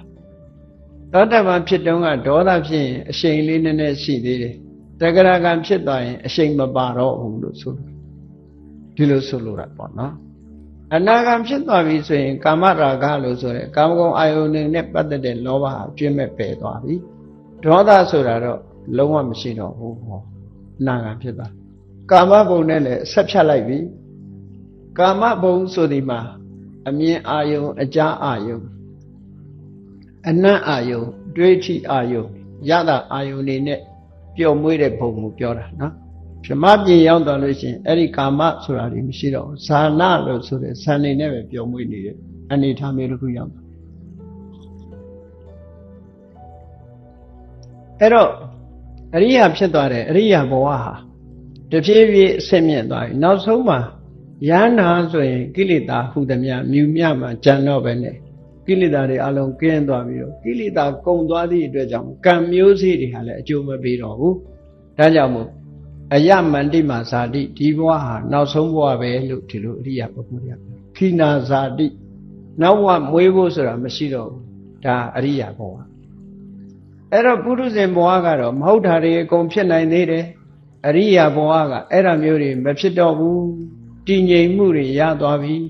လက်ရှိဘဝမှာလည်းပဲစိတ်နှလုံးအေးချမ်းစွာနေနိုင်တယ်ပုရုဇဉ်တွေမှာတော့စိတ်နှလုံးအေးချမ်းစွာမရှိနိုင်သေးဘူးစိတ်မချရသေးဘူးဒီဘဝဖရာကိုးကွယ်မယ်လို့နောက်ဘဝကျတော့ဖရာကိုးကွယ်ခြင်းမှာကိုးကွယ်မှာပေါ့ဒီလိုဟာမျိုးတွေဖြစ်တယ်ပေါ့အေးဒါကြောင့်မို့တရားချစ်ခင်သူတော်စင်ပြိဿအပေါင်းတို့ပုထုဇဉ်ဘဝနဲ့အရိယာဘဝဒီဘဝနှစ်ခုဟာအလွန်ခြားနားတယ်တို့တွေဟာအခုနံပါတ်1ဆိုတဲ့ပုထုဇဉ်ဘဝမှာပဲရှိကြသေးတယ်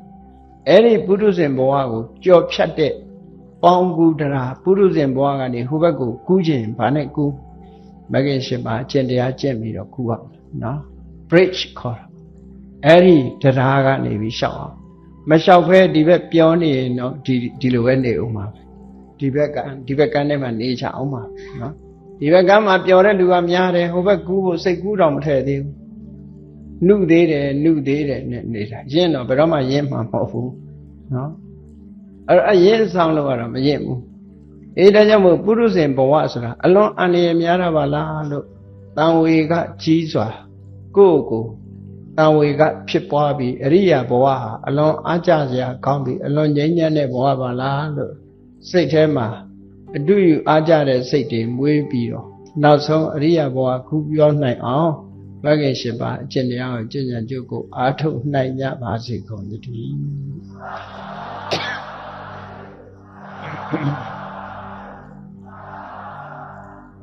မိဘဆရာသမားတို့ကဥထိတ်ထား၍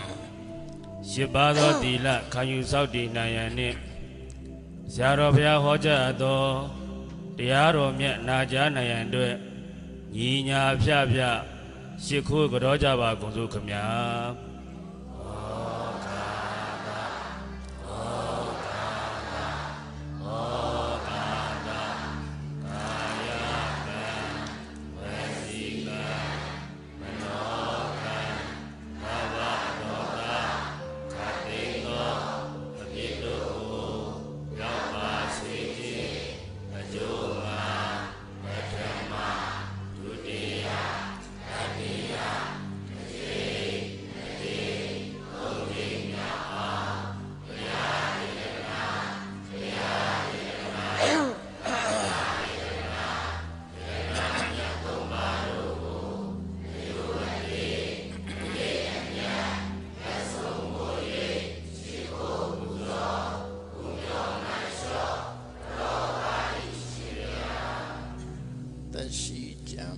စိတ်ချမ်းသာ၍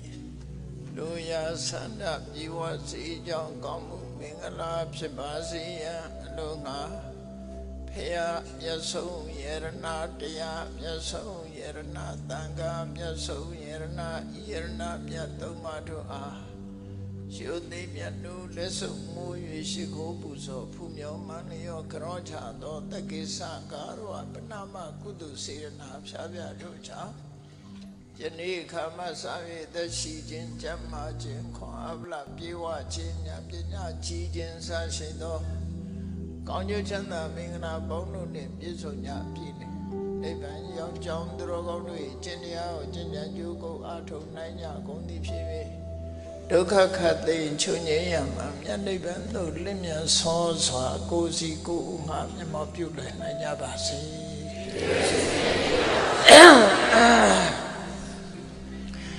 အဟံဗန္တိဣတရတိနာတဟအထင်္ဂသမနာကတံ ဥဘောတထသီလံဓမ္မယာစာမိ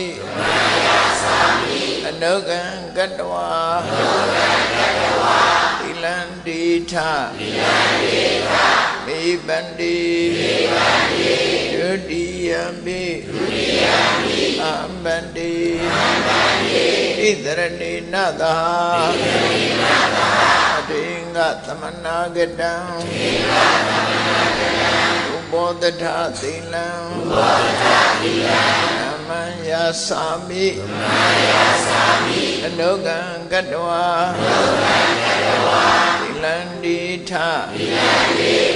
မိပန္တိတတိယံပိအဟံပန္တိဣတရဏိနသဟအတေင္ဂသမနာကတံ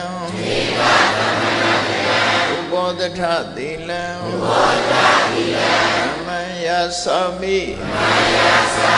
အနုကံကတ္တဝါသီလံတိထဧပန္တိယမဝဒ္ဓမိတံဝတိထမောတသဗ္ဗကဝတောအရဟတောသမ္မာသမ္ဗုဒ္ဓတ္တသ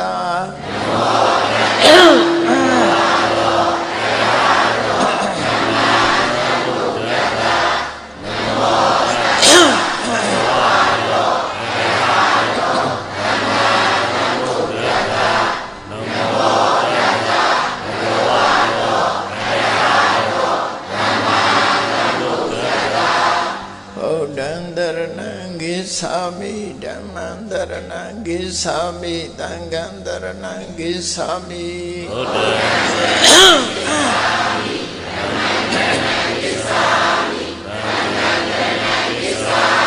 ဒုတိယံပိဗုဒ္ဓံတရဏံဂိသာမိဒုတိယံပိဓမ္မံတရဏံဂိသာမိဒုတိယံပိသံဃံတရဏံဂိသာမိဒုတိယံပိဗုဒ္ဓံဂိသာမိဒုတိယံပိဓမ္မံတရဏံဂိသာမိဒုတိယံပိသံဃံတရဏံဂိသာမိတတိယံပိဗုဒ္ဓံတရဏံဂိသာမိတတိယံပိဓမ္မံတရဏံဂိသာမိတတိယံပိသံဃံတရဏံဂိသာမိတတိယံပိဗုဒ္ဓံဂိသာမိတတိယံပိဓမ္မံတရဏံဂိသာမိတတိယံပိသံဃံတရဏံဂိသာမိတရဏဂမနံပရိပုံဏံအနာတိပါဒဝေရမဏိသိက္ခာဝရံသမာဓိယမိ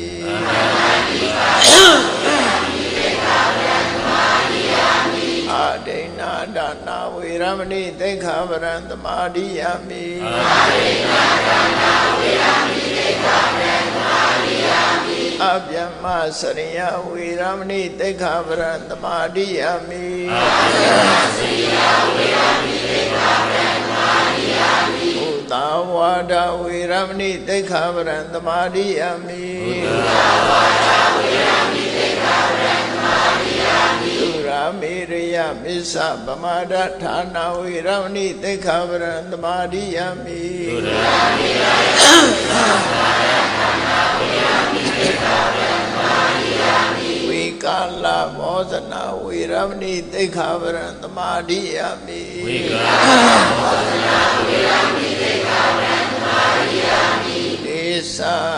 သခိတာဝါဒိတာဝိတုကရတနာအာလာကန္နာဝိလေပနာအာရဏအန္တနာဝိဘုဒနာဌာနဝေရမဏိသိက္ခာဝရံသမာဓိယမိဝိဘုဒနာဌာနဝေရမဏိသိက္ခာဝရံသမာဓိယမိဩဇာတေနမဟာတေနဝေရမဏိသိက္ခာဝရံသမာဓိယမိဩဇာတေနမဟာတေနဝေရမဏိသိက္ခာဝရံသမာဓိယမိဣဒံမေတိလံနိဗ္ဗာနတ္တပစ္စယောဟောတု